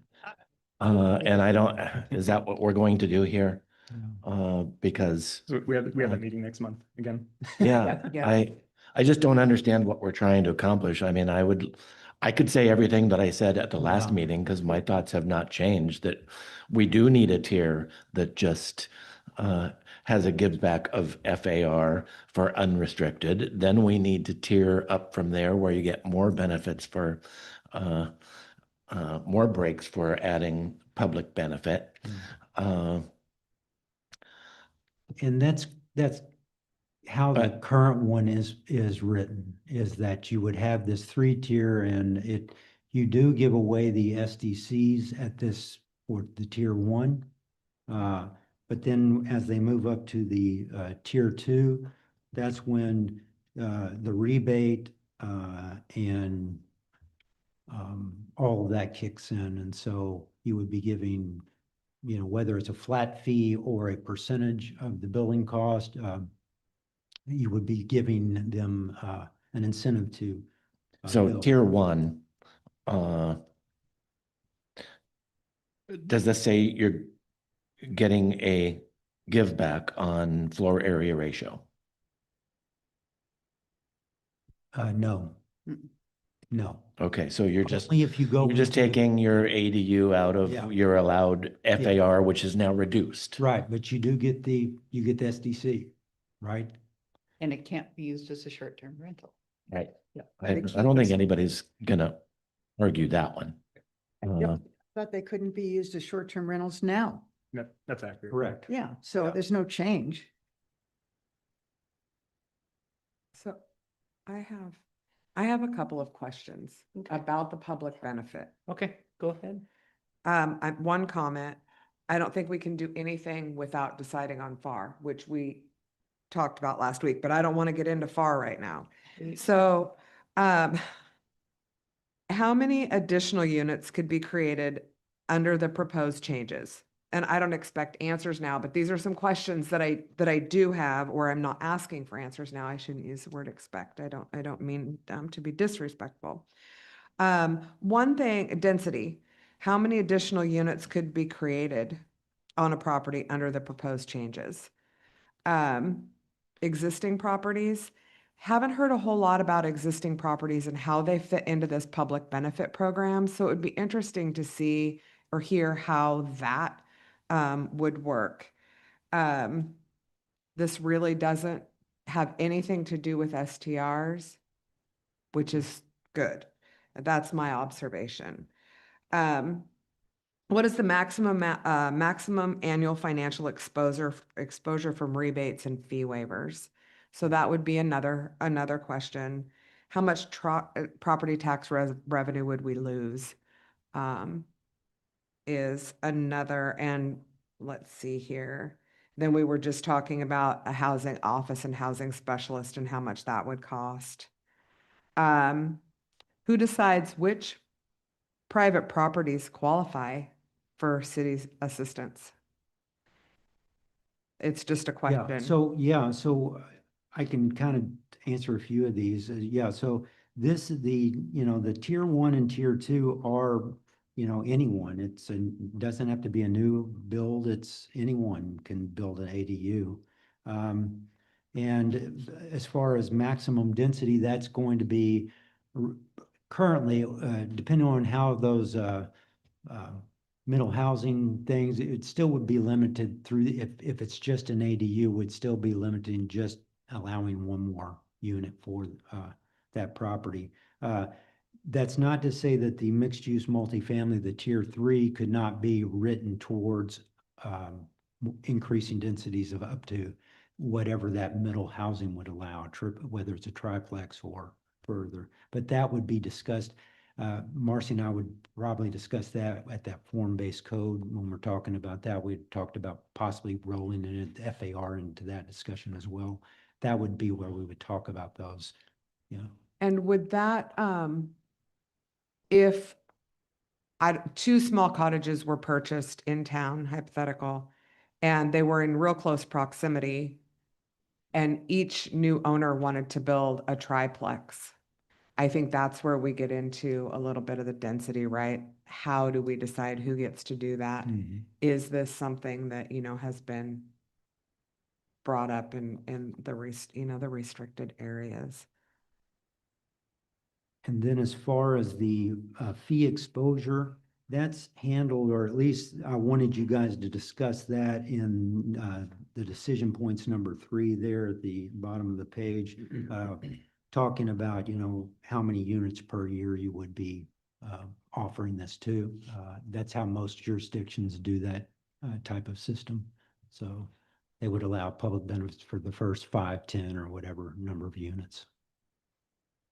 So you mentioned there's a number of other communities, and they have similar restrictions and similar policies in place. Yeah. Can we get examples of other communities, what their targets were, what their population was prior to setting targets, and those sorts of, if you can find anything that's of relatively similar-ish size. I know there's probably not going to find anything exact, especially doing housing policies in communities this small. There's probably not very often of that actually happening.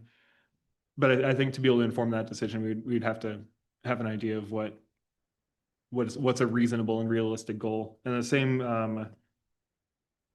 with the I think it was the next item that you had for the funds allocation. Like I don't know how we could have maybe it's on a couple of slides back, but funds allocation for how much of it we should be putting towards management, how much of it I don't know. Council would I don't without think financial direction, how do we I don't think we could, exactly. I didn't expect us to get into the big picture discussions tonight. Okay. So Well, I think this tier system is great. I just still believe that tier 1 you should get the FAR give back for building 2 dwelling units without a restriction. and then would you then go for that next tier? Would you go higher with the FAR from that? Well, the next tier has rebates. I would certainly consider because give back on front and back setbacks, front or back setbacks. I would consider greater FAR for more units. Yes. If that's because that tier 2 is what triggers that to public benefits, the actual exemption, deed restrictions. So I just have a real apprehension about going backwards on our current ADU policy. We only do 2 a year now. If now we move to a program where your ADU is going to cost you your reduced FAR, then we're going to have less than 2, probably none. And if the public benefits program if few take advantage of that, it just doesn't seem like we're moving anything in the right direction. Yeah, the way in the proposed housing amendments that came before us, the ADU didn't even count towards your FAR. You just got to build it. Right now you can have the 0.6 and plus, plus well, that was, you could have the way it was suggested, you get 0.46 plus your ADU, which doesn't even count towards your FAR. That's a benefit. That's a big benefit. But then again, it's tied to the FAR having some kind of deed restriction on it to be used for housing. In other words, it doesn't count your. And maybe we just disagree on this, but I just don't think a lot of people are going to enter into this complicated program that's managed by the city as far as their contracts for their rental agreements with the city. Gonna have to be, everything gonna be approved by the city. And tie in a deed restriction for whatever it is, 30 or years or Or a in give back for perpetuity. Public benefit, yeah. So now I'm lost. Because Gary. then we're just gonna end up with the smaller homes and more second homes. No, I don't understand what you're saying, though. Are you saying that you think we should just give public benefits to ADUs, whether or not they use them for housing? I think that if what we're really doing is just letting them build what they build now, but build it in 2 units, yes, I think there's a benefit to the community for that. For Some ADU? of them are going to become rentals. Maybe. And they may be market rate rentals, but earlier you were talking about how we need market rate rentals too. So Well, No, they will become market rate rentals. There's, yeah, that's no question, but that's not solving the. I think, that's not even we're going to- looking at this public benefit housing. I think that's the wrong term for what you're trying to do here. Because you're not you keep ADU. I understand creating more housing, but we aren't talking about the person that owns a home here, an existing home that maybe is a second homeowner that never comes here, that would be willing to do something. And is there a public benefit for them? What is the benefit to the public yeah, so for like, them? yeah. So is there some tax abatement, but is the city going to kick in some money every year to say, hey, we're going to give you $10,000 a year Yeah. to help cover the costs so our workers, the people who actually work and live here, can afford to live in that home? And I think that's the biggest point that we're missing here. That's the lease to local? Yeah, that's the. And least- so is that where, well, it is, but, and so that's, that's my next question. Is that where we send them, is to this lease to local Yes, program? yes. Okay, but that lease to local program costs us $125,000 a year. Yes. Yeah. So how many people are going to do it? And what is the real benefit there? Are we paying lease to locals? If we're going to be paying somebody to manage these properties anyway, then why aren't we bringing that home as well instead of giving it to someone else? Because you might have 2 or 3 people that are willing to say, hey, I'll do this. Yeah, and then so we are, the current pilot projects for 10 of them, 10 units. So that's the goal for the lease to local. So this is just another tool. So there's different tools we're gonna, try to offer, and we're calling this public benefits, but there are different portions of it. One of them is, like I said, the ADU, but then you've got the ones for someone builds in a mixed use or multifamily, then if they add additional units, then they get public benefits for that.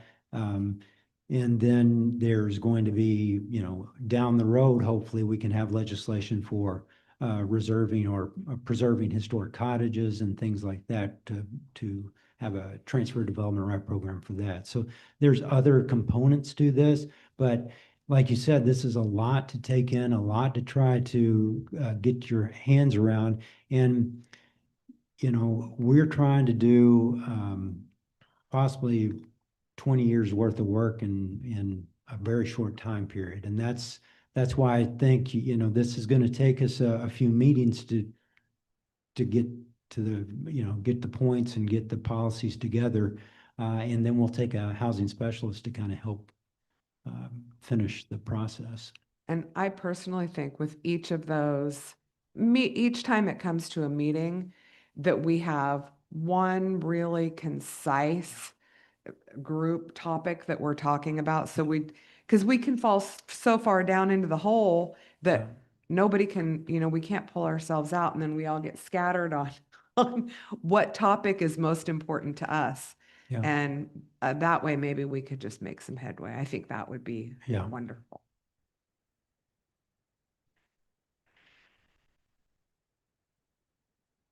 Anything else anybody wants? I mean, what's going to be helpful tonight that's moving the ball forward? Again, it feels like we're kind of back talking about everything we said at the housing ordinance meeting. So I was going to suggest it sounds like staff wants direction on if the tier 1, tier 2, tier 3 is a good direction to go. And the particulars of that may be up to debate, but is that what you're asking for exactly. direction Yeah. on?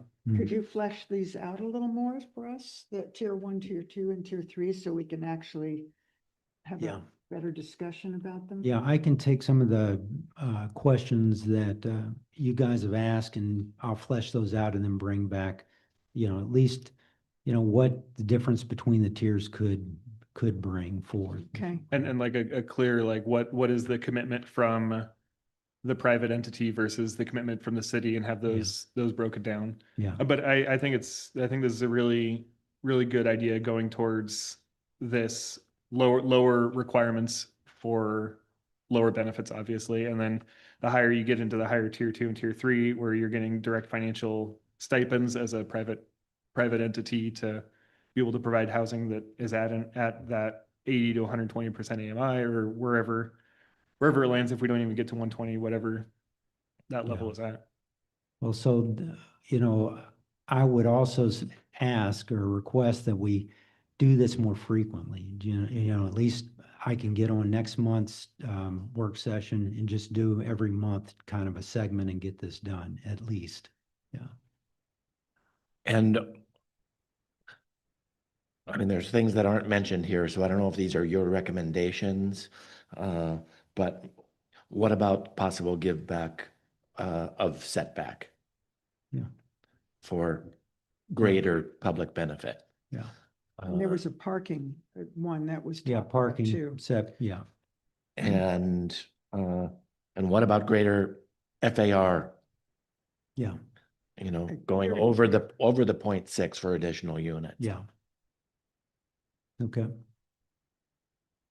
I will bring that back. That, as you suggest, I mean, has been suggested between all you guys, is that, maybe look at different FAR points in this tiering system a little differently than's already been provided. So I'll give you some scenarios on that. Okay. Are we ready to move on? Okay. Oh, Thank you, Jeff. I had one more comment. You made mention, it's just a generalized comment. You made about leveraging federal dollars and state dollars to increase it. I think we need to face the reality of discussion we were having earlier. Those dollars don't exist. Yeah. Like Exactly. we can try, we can do what we can, but I think essentially we're on our own Especially. financially. Especially at the federal level. Every time there's, we're gonna get this grant. Yeah. It dries up. And I think we need to face that reality of Yeah. what we have is what we have, and we need to use those dollars. Actually, money's being pulled back from Oregon for grants that we've already been awarded. That money's been taken. And back. I didn't mean to like start a whole Well, thing, but I just wanted No. to say that, My like, blood pressure. yeah. Well, I think And that's I real. think that, Barb, you said at the federal level, and a lot of the state money has federal funding, so That's it's right. all, That's how they get it. we're on Right. our own, we're on our own. Right. And don't stop applying for grants and stuff. I'm just don't, I just don't want us to have the Okay. expectation that we're leveraging and doubling, Right, tripling our right. dollars in some fashion for things that just keep not happening. Okay, we're moving on. Everybody okay? All right. Okay, next we have the short-term rental cap consideration. It just gets easier and easier. doesn't it? Yeah, it Thank you. does. So, short-term rental cap, Canopy short-term rental cap, just briefly, I'll just briefly go through this. For those that aren't familiar with it, a short-term rental cap was suggested of 165. As it was written and handed to me, it was 165 for 14 day. So what that eventually becomes though is for all short-term rentals, because lifetime will fade out because of the which the language you saw on some of the public comment was about seller transfer. Well, that's why, because of our seller transfer language, will eventually, when that last name goes off the trust, then you're left only with 14-day permits. And so that's 165, 14-day permits. So that's why, I think it was written the way it was. I don't know if, whatever the discussion was between the previous Jeff, that's still what it was written and given to me with, and that was his draft. So anyhow, the 14-day permit, then there's a waiting list as part of that. That's part of the language. The main section of the language is talking about that waiting list and how that would work. And then, if they get notice, they got 45 days to get there and make their claim on that. If not, then it will go to someone next. The data that's been presented is the data you've seen time and time again and hasn't changed. Going back to the data that we have on that, where it stays around 200, it has changed, lifetime, 14-day and 5, because we've cycled out the 5-year program, and those have now been taken up by the 14-day permits, which now I think is right around 154, 155 as of this. I also wanted to highlight the regional and state comparisons, because I think it's always have a context of how we compare across Clatsop County and Tillamook areas in the short-term rentals. And just to say that, at our current short-term rentals are about 10.3% of our housing. And if this were to pass, that would, then slowly, if a 165 cap were to pass, then that would slowly take away from that number or percentage. And so then you've got also, how do we look at across Oregon? We're very different. As far as seasonal recreational housing use, you can look at 2010 Cannon Beach compared to the state, where seasonal, and that is just, very little, less than 10% of their housing is seasonal or vacant or anything like that, whereas we're well past that. Then as part of that process, the exclusion zones and density restrictions were brought up. So during the Planning Commission, they looked at exclusion zones where no new short-term rental permits shall be issued for properties east of 101. Existing permits shall remain in force until revoked or terminated pursuant to this chapter and eligible to renewed annually. Density restrictions, no new short-term rental permits shall be issued for properties within 100 feet of any portion of active short-term rental permits property location. Existing permits shall remain in force until revoked or terminated. And then the 14-day permanency occupancy requirement was also brought up about we had done research, other jurisdictions that have done this, they have had problems where, if it's a problem, that, see, people will just start getting short-term rental permits so that they hit the cap and never use those short-term rental caps. So we put in an active clause in there that would make them verify quarterly that they're using their short-term rental permit. As part of that research and the work sessions with the planning board, we looked at that Cannon Beach, that 100-foot buffer. This is an example taken from the 100-foot buffer. This is looking at the north end of our February data back when we did this for the Planning Commission. You can see the north end. The yellow properties are the actual short-term permits. Their red buffers are 100 feet from that. This would be downtown area. This is the Midtown area, Haystack area,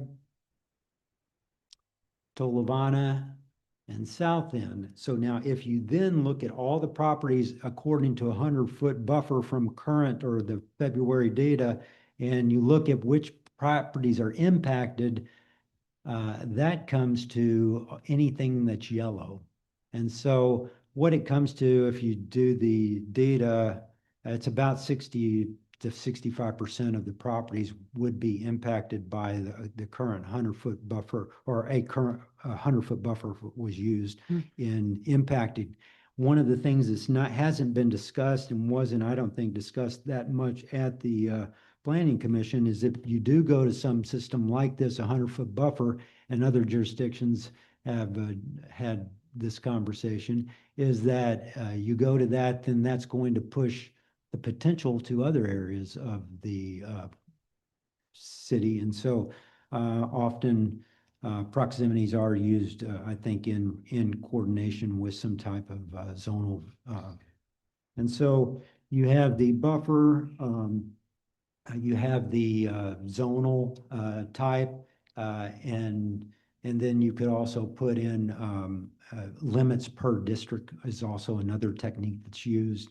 And then the recommendation, the Planning Commission, upon a motion by Councilor White, seconded by Councilor Risley, unanimously recommended denial of the ordinance as written, with a recommendation to seek other ways to restrict short-term rentals, such as percentage-based, limits on the permits, zonal restrictions, or a density-based system where a 100-foot buffer limits any new permits being issued in proximity to an active permit.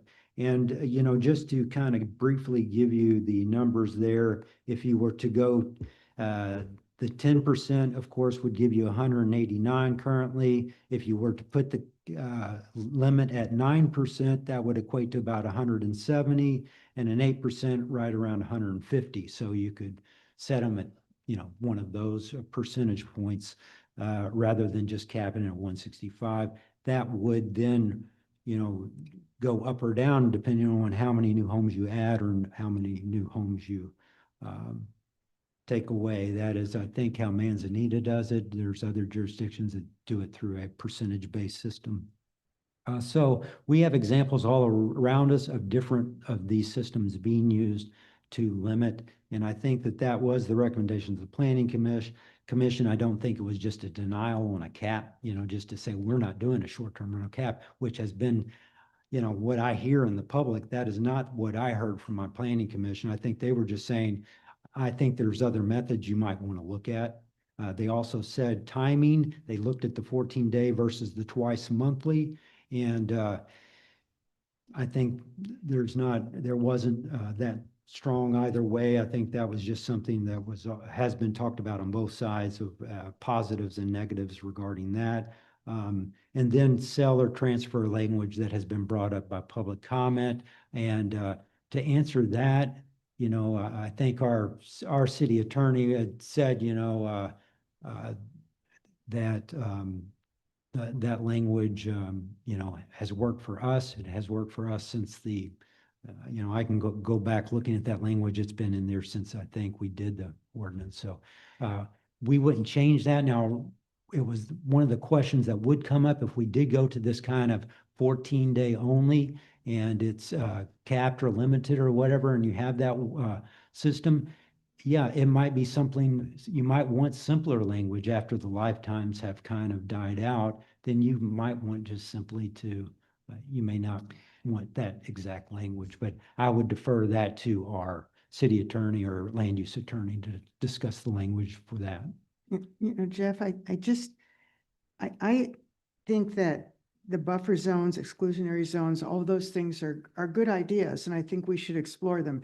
But we've been waiting how many years for something? And I think that we need to just start with the cap, as you've suggested, you know, and as you've written in the, you know, sample, and all those things I think can happen. They're going to take time. They're going to take a lot of study and a lot of discussion. And I think we need to just start with the cap and then move on from there. But I just, you know, all these are great ideas, but I don't know how many years ago, I can't even remember now, that we talked about putting a cap in, and it still hasn't happened. We've done nothing. And I just think we need to do it. And I agree. I'm happy to talk about this. I don't want to stop the conversation, but I had a question for the attorney. We have a notice posted for a public hearing for this topic in a month. Well, it has not been posted yet? No. Oh, I thought it was posted Yeah. already? Okay. Okay, all right. I just wanted to make sure if we have a public hearing posted that we're not going to get into debating the merits of the ordinance outside of the public hearing, if that's, okay, all right, never mind. And that's Okay. that's also a good that's a I'm- good question. Oh, I apologize. Go ahead. No, go for it, go for it. Oh, I was just going to say that's a good point, but this being a legislative hearing, you have less. I think maybe that point was going to ex parte contacts or that kind of a question. Luckily, that isn't a concern for legislative hearings, but still, I completely agree that primarily the terms of the details should be saved for and the debate should be saved for the hearing itself.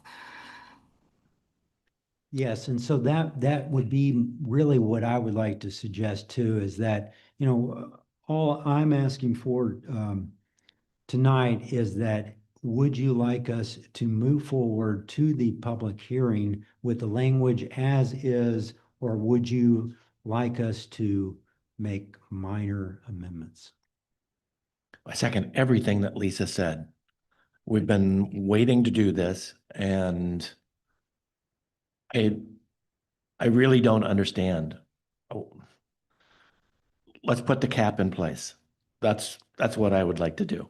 I agree with that also. Can we get an alternate, get two versions of language, one that's just the cap and one that's the cap at whatever level that includes the density language and the exclusion language that's already been drafted and was presented?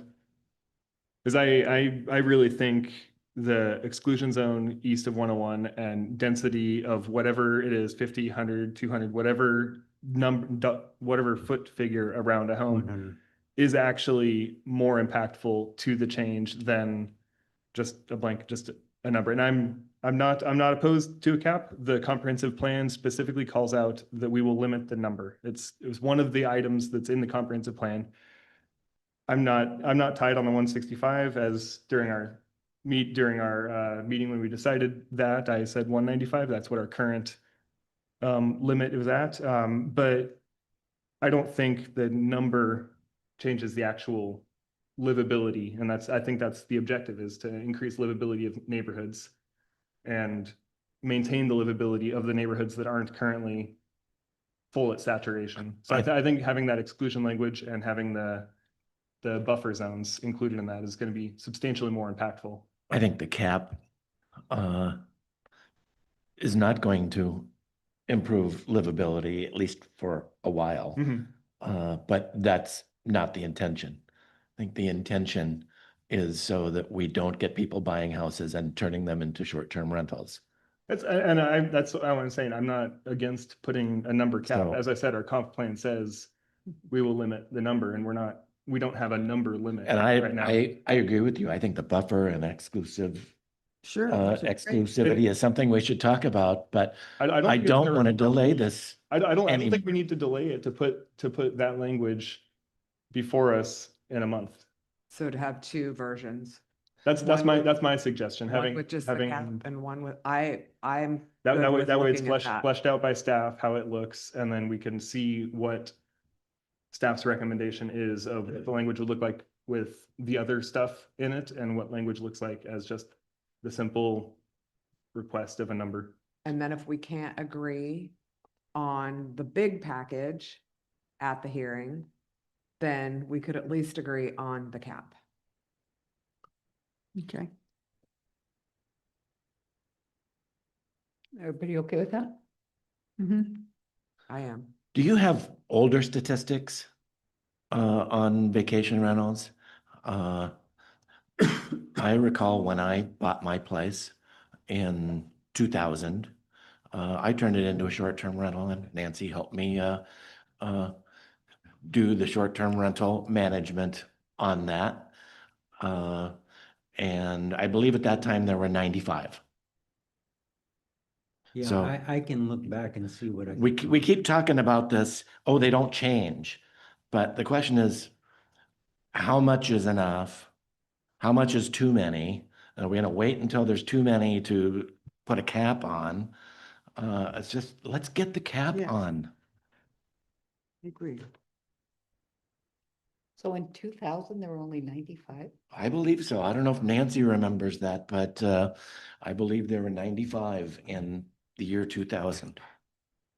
Just because it's not growing right now, does not mean it won't grow in the next 3 years or 5 years. We don't know. So that's why I just want to give people the assurance of a cap. It's not just because we think it's going to increase long-term rentals. It's just a tool in the toolbox, but it also definitely improves the livability of neighborhoods. That's why I think the exclusion and buffer will be the actual impactful to livability of neighborhoods. Okay, Well, and I'm not opposed to the twice a month thing either. I think there's lots to talk about, but let's get something done. okay, so we're going with 2 versions. I can go 3 if you want. No. No, don't want 3. Make them tiers. Jeez. Is that a joke? Yeah. Okay, we're ready to go on. Please. Okay, so next we have the Watershed Acquisition Advisory Committee. Okay, Mayor and councilors, Councilor Kerr requested this item be placed on the agenda regarding the formation of an advisory committee to explore the additional watershed purchase. The analysis and information section of the staff report gives you a little history of where we started and what staff has done so far. So, and I will turn it over to Councilor Kerr. Well, I guess what I would like to know, the reason I originally favored an advisory committee because, well, let me just start here. I'd like to know what the objectives of the city management will be as regards this acquisition. Will it be acquisition or search for additional spring sources such as the North Fork of Ecola Creek? Will it be acquisition of existing spring recharge area that we have now, that we don't own now, but that is there, that we're aware of? Or will it be acquisition of parts of the West Fork of Ecola Creek? And what input, if any, will citizens have? The reason I was in favor originally of having an advisory committee, and I'm not, I'm not locked in if I can get an answer to these other questions, but was because we have so many people in this community who have expertise in this field, like Reinmar, Bartel, Mark Morgans, Mike Benefield, all of whom expressed they didn't commit, but they expressed an interest in sitting on an advisory committee if one were to be formed. And Rockaway had an advisory committee and it worked really well for them. However, Rockaway had to make it a bond issue. So that's a little different than our situation. And that may be why an advisory committee worked better for them. But when I'm reading here is, it sounds almost like, I mean, the thing about the executive session, et cetera, that we'll get some kind of a report on what the recommendation is, and then we'll have an executive session. That doesn't sound open and transparent to me. It sounds kind of backroomy, so I'm not really sure what the objectives of the city are. So maybe Chris can explain it. Councilor Kerr, one of the reasons that we talked about executive session is because that it'll be a real estate purchase. So that would be the reason that we would have an executive session, get your guys' okay for us to actually go purchase the property. However, what our intention would be is that we keep council and the public informed as best we can without giving away our hand for what we're going to purchase. And then public input could happen during a regular council meeting. Part of the issue with an advisory committee is that will also have to be a public meeting. So we would have another public meeting, another group that is in between staff and council and the public, I believe. So yeah, So our purpose right now is actually, we're ready to issue issue a contract, but we haven't yet till we found out about tonight. And then we're gonna start going forward with due diligence and get some more solid information to figure out where we're going from there. Well, when you say we, you mean the entity that you're going to hire to do this? We as staff and the entity that we will hire. When will we know who that entity is? Tomorrow-ish sometime. We're ready to issue. We set out a contract or set out a request for, not request for proposals, but for a bid, and we got two bids back, and we're ready to issue a contract. And is your intention to look at additional spring sources as well as just the recharge springs that we know of? Or is it to explore acquisition of other, even new springs, if that's feasible? Or is it just to purchase the recharge area? The adjacent properties, and yes, if there is some hydrologist work that can be done to find a potential new source, we've included that in the informal solicitation as well. So Okay. all of the And that entity that you're hiring will probably do a lot of the work with the timber. They'll do a lot of the negotiations with the timber company. That's correct. Yeah, they'll help negotiate the NDA that will be required. Yeah, So because that's the home sticky part, it sounds like. is the project manager for the additional watershed acquisition. Okay, and I guess my feeling is I want to get this done as fast as possible, as quickly as possible. If an advisory committee is going to slow it way down and make it take, because it's going to take some time as it is. It's a complex negotiation with the timber company. So if it's already going to take up to a year to accomplish this, I have no idea, but that was a figure that was thrown out to me at one point, then I certainly don't want to add another extra year on for an advisory committee. So, I just wanted to be assured that whoever you hire is going to look at all these different possibilities. The new budget year started July 1st, and we're 6 weeks in, and we're ready to issue the contract. So I think it's moving a lot faster than I was. I think we're expecting. moving fairly quickly. It's a now. very That's our pleasant intention. surprise. So, yeah. So we will try to keep that pace going as And best we'll we can. know at the next meeting who you hired and what they're, We will, actually, we'll probably just send out an email to you as council when we issue the contract. okay, good. Cool. It's very pleasant surprise, like Yes. Barb said, that Nice to get some. we good we news. we already have that sort of direction by staff done. Yeah, good job. No, Thank you. Chris is doing an awesome job. Thanks. Okay. You okay with that? Okay. So now we're going to close the work session and open the special meeting, and our first action item is resolution 2618. Okay, thank you, Mayor. In April, council approved a motion for the city to apply for the local government grant program to assist with the purchase of Haystack Hill.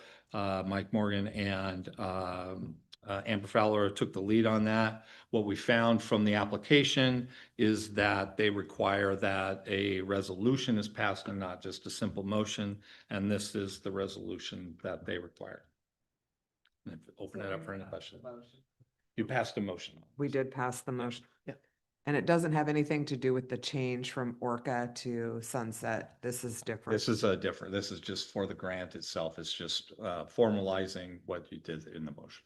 I move to approve resolution 2618 for the purpose of authorizing the application for the local government grant program and allowing Amber Fowler to sign the I application. second.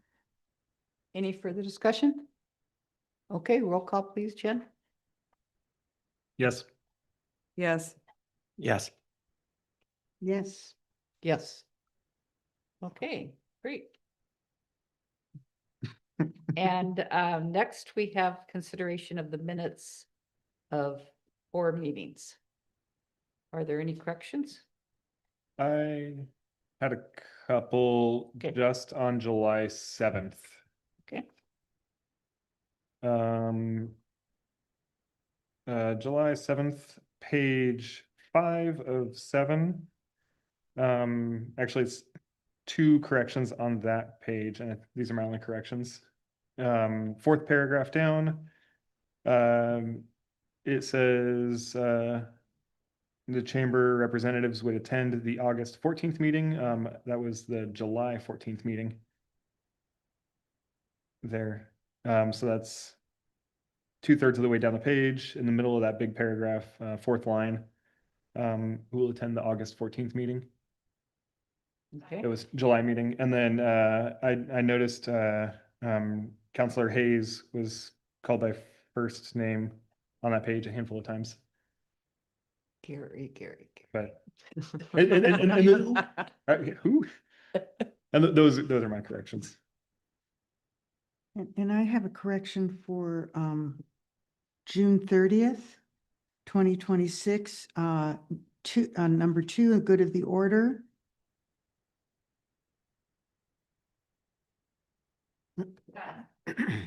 And it said, the very last sentence, it said Kerr asked Ostrander to invite representatives from other committees. I didn't. I asked him to invite representatives from the Emergency Medical Corps. And well, it was specifically? DART, and it was the other emergency organizations. It was DART, CERT, MRC. So change the word community. Yeah, committees isn't the correct word. Yeah, Right. organization. To other Emergency emergency response team organizations. Others? Move to approve the minutes of Tuesday, June 30, Tuesday, July 7, Tuesday, July 14, Wednesday, July 29, as amended. Second. Okay. Roll call, please. Or just, okay, all in favor? Yes. Yes. Okay, thank you very much. Next, we have good of the order.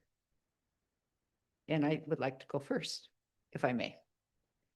We had our kickoff meeting today with GMP, which is the firm for the city manager recruitment. We will be gathering the requested information for the position profile. Materials will be submitted to council at public meetings for consideration in September. If needed sooner, a special meeting would need to be held so that we stay on our timeline. And the timeline will be pushed out to accommodate the council approval process. I'm still very, very confused. I'm still very, very confused about council's role in selecting a new city manager. So at one point I asked if we would have any input on the kind of qualities we were looking for in a city. When is that what you were referring to? Yes. Okay, so you'll come to council and we'll discuss what we think are the qualities we're looking for in a new city manager. Job description, we'll approve the qualities that we're looking for. Okay. It'll all be done in public meetings. Okay. Yeah, and can I just add to that as well, Mayor, if that's all right, to answer that question further? Yes, go ahead. So I think we will be coming up with a template job description for you based on LOC models and other examples that that GMP has and that we've seen. And ideally, we'll be presenting that to you at the next regular council meeting that you have or at an earlier special meeting. But I also think that if you're talking about, specific qualities that a city manager should hold, then I also recommend, you can address that to a certain degree in your job description, but I think also the place to reflect that would be in your contract that you ultimately sign with them and the ensuring that it's reflected there. But if you're trying to solicit, the actual qualities that you're desiring a city manager to have, we can spell all of those out in the actual job description, like the mayor said. So you're going to give us a job description that's already written up or a proposed job description, and we can change it? Correct. Yeah. Okay. And then the other piece I wanted to just confirm with council was that the mayor and Jen are essentially acting as staff and city representative liaisons to kind of do that day-to-day work with GMP, but then we'll be coming back to council to get everything authorized or express authority from you all to delegate to them to take certain limited actions. Does that seem acceptable to you all as far as, day-to-day dealings with GMP?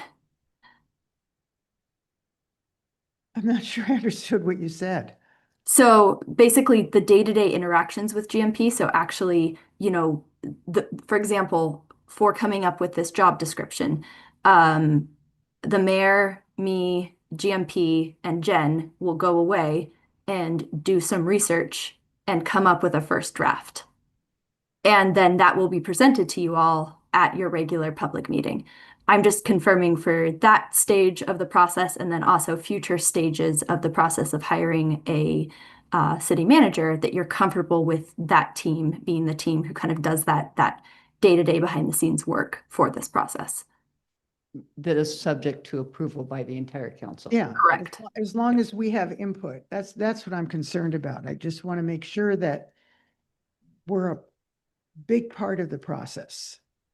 Yes, you definitely are. The part I was confirming though is the behind the scenes, just confirming we're good with, the mayor, Jen, and I coordinating with GMP and then bringing those kind of final decisions to you all. It would be, it wouldn't work any other way. Agreed. Yeah. But I just wanted to make sure we're all on the same page with that.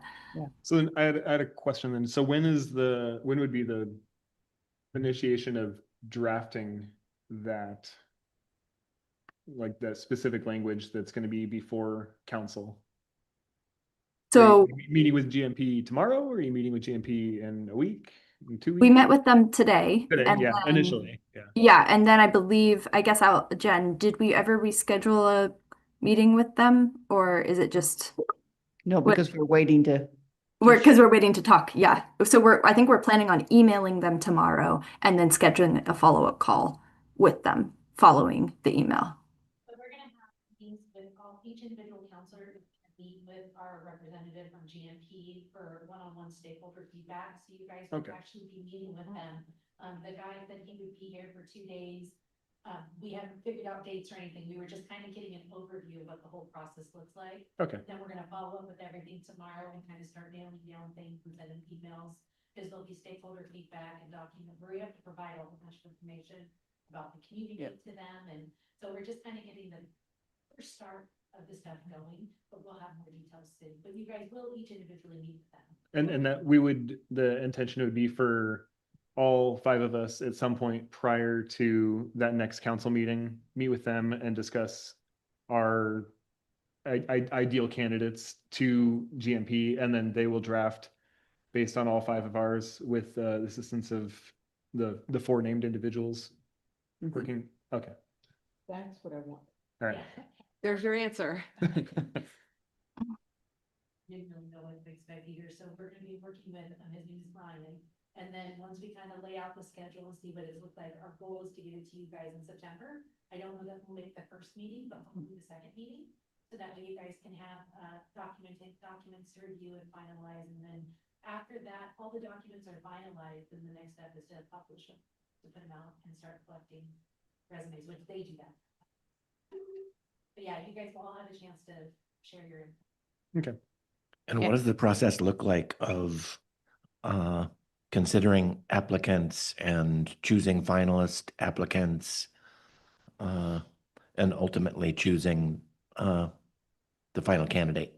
So that's why you have your subject matter expert GMP on your team, is they will walk you through all of that and ideally help you with that analysis in executive session, so we don't have to worry about sharing, privileged information about people applying for the position. But they will have come up with all of those sort of review criteria themselves, and they can present those to you. And GMP will be at the meeting that has, when we have draft language? Yes. Okay, Yes. yes, so we'll be able to interact Yeah. in public with them then, okay. Yeah.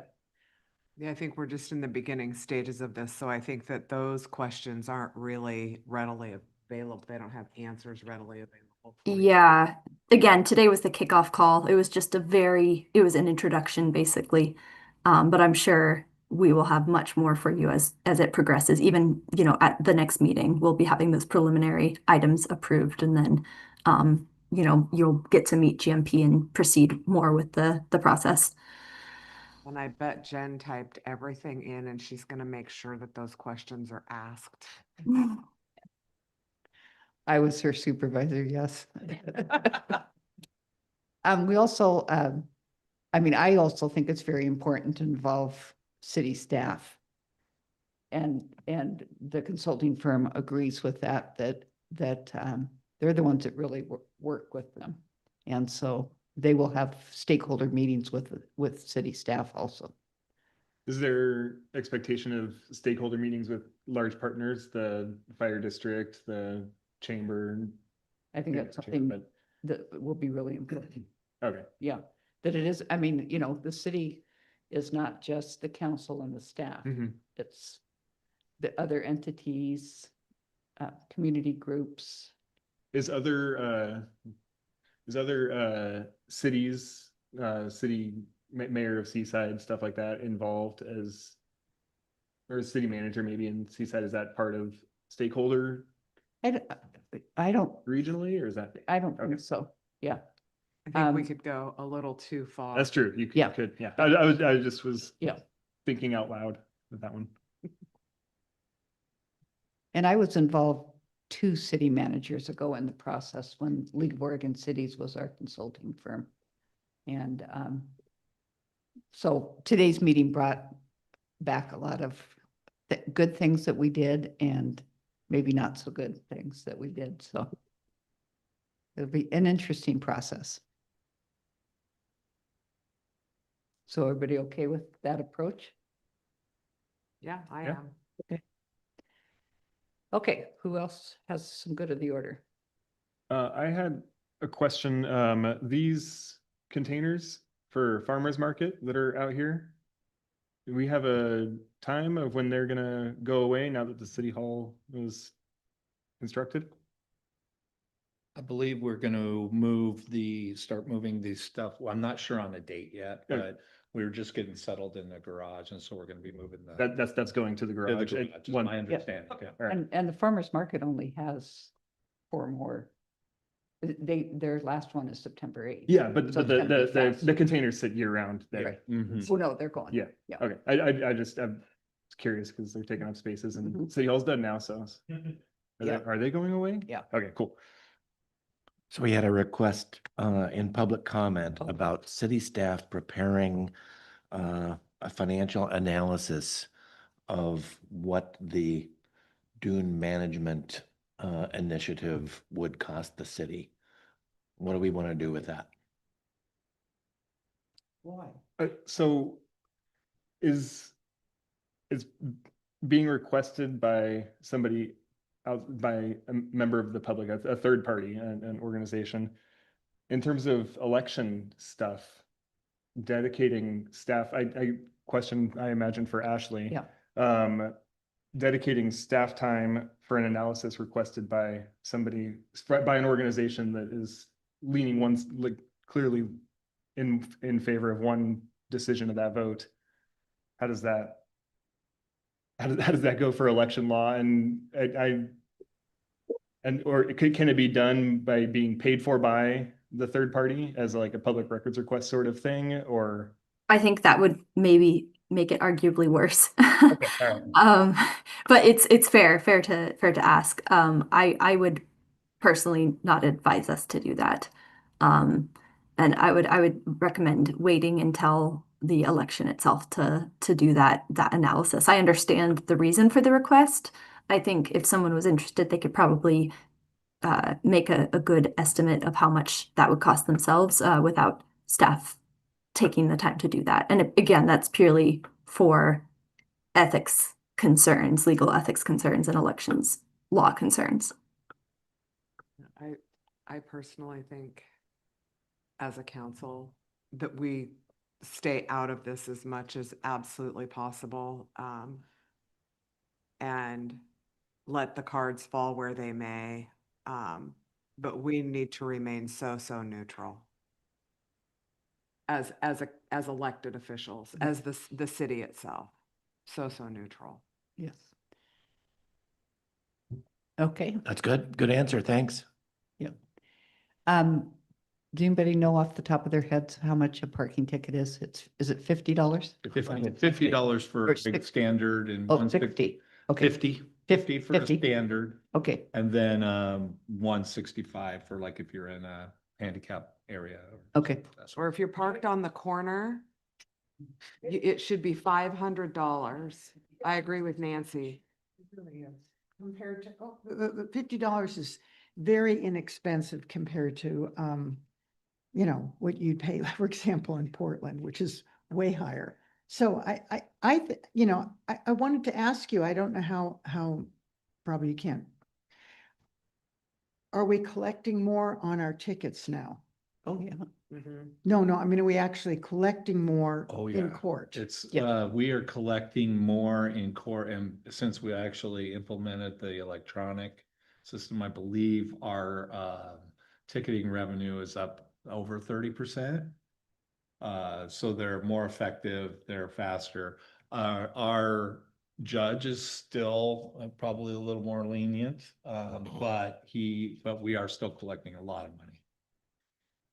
And towing of vehicles that are in like dangerous locations, like ticketing's one thing. I know that the officers can call for a tow truck if it's something pretty substantial. Is that happening? Do you know? And if so, is it happening in a timely manner since we don't have a tow company locally anymore? Not to my knowledge, but I can follow up with Chief Scholes and see how we're doing there. Could you look into what is the median ticket price in other coastal cities? Because, you know, $50 to park for the day and go to the beach in a 10-minute zone, big deal. You know, that's, It's not a moving violation, so it doesn't give you points, nothing like that. yeah, it's nothing. It's just $50 to park, if they even pay, you know, so. So I'd be happy we'll figure that out and send something out to the council That'd be on what great. that averages. Thank you. Okay, anything else for good of the order? Oh, yeah, we have coffee with the counselors tomorrow and it's going to be in here. Oh, wow. Don't wreck anything. Okay, anything else? Spill the coffee. No spilling of the coffee. Okay, meeting's adjourned.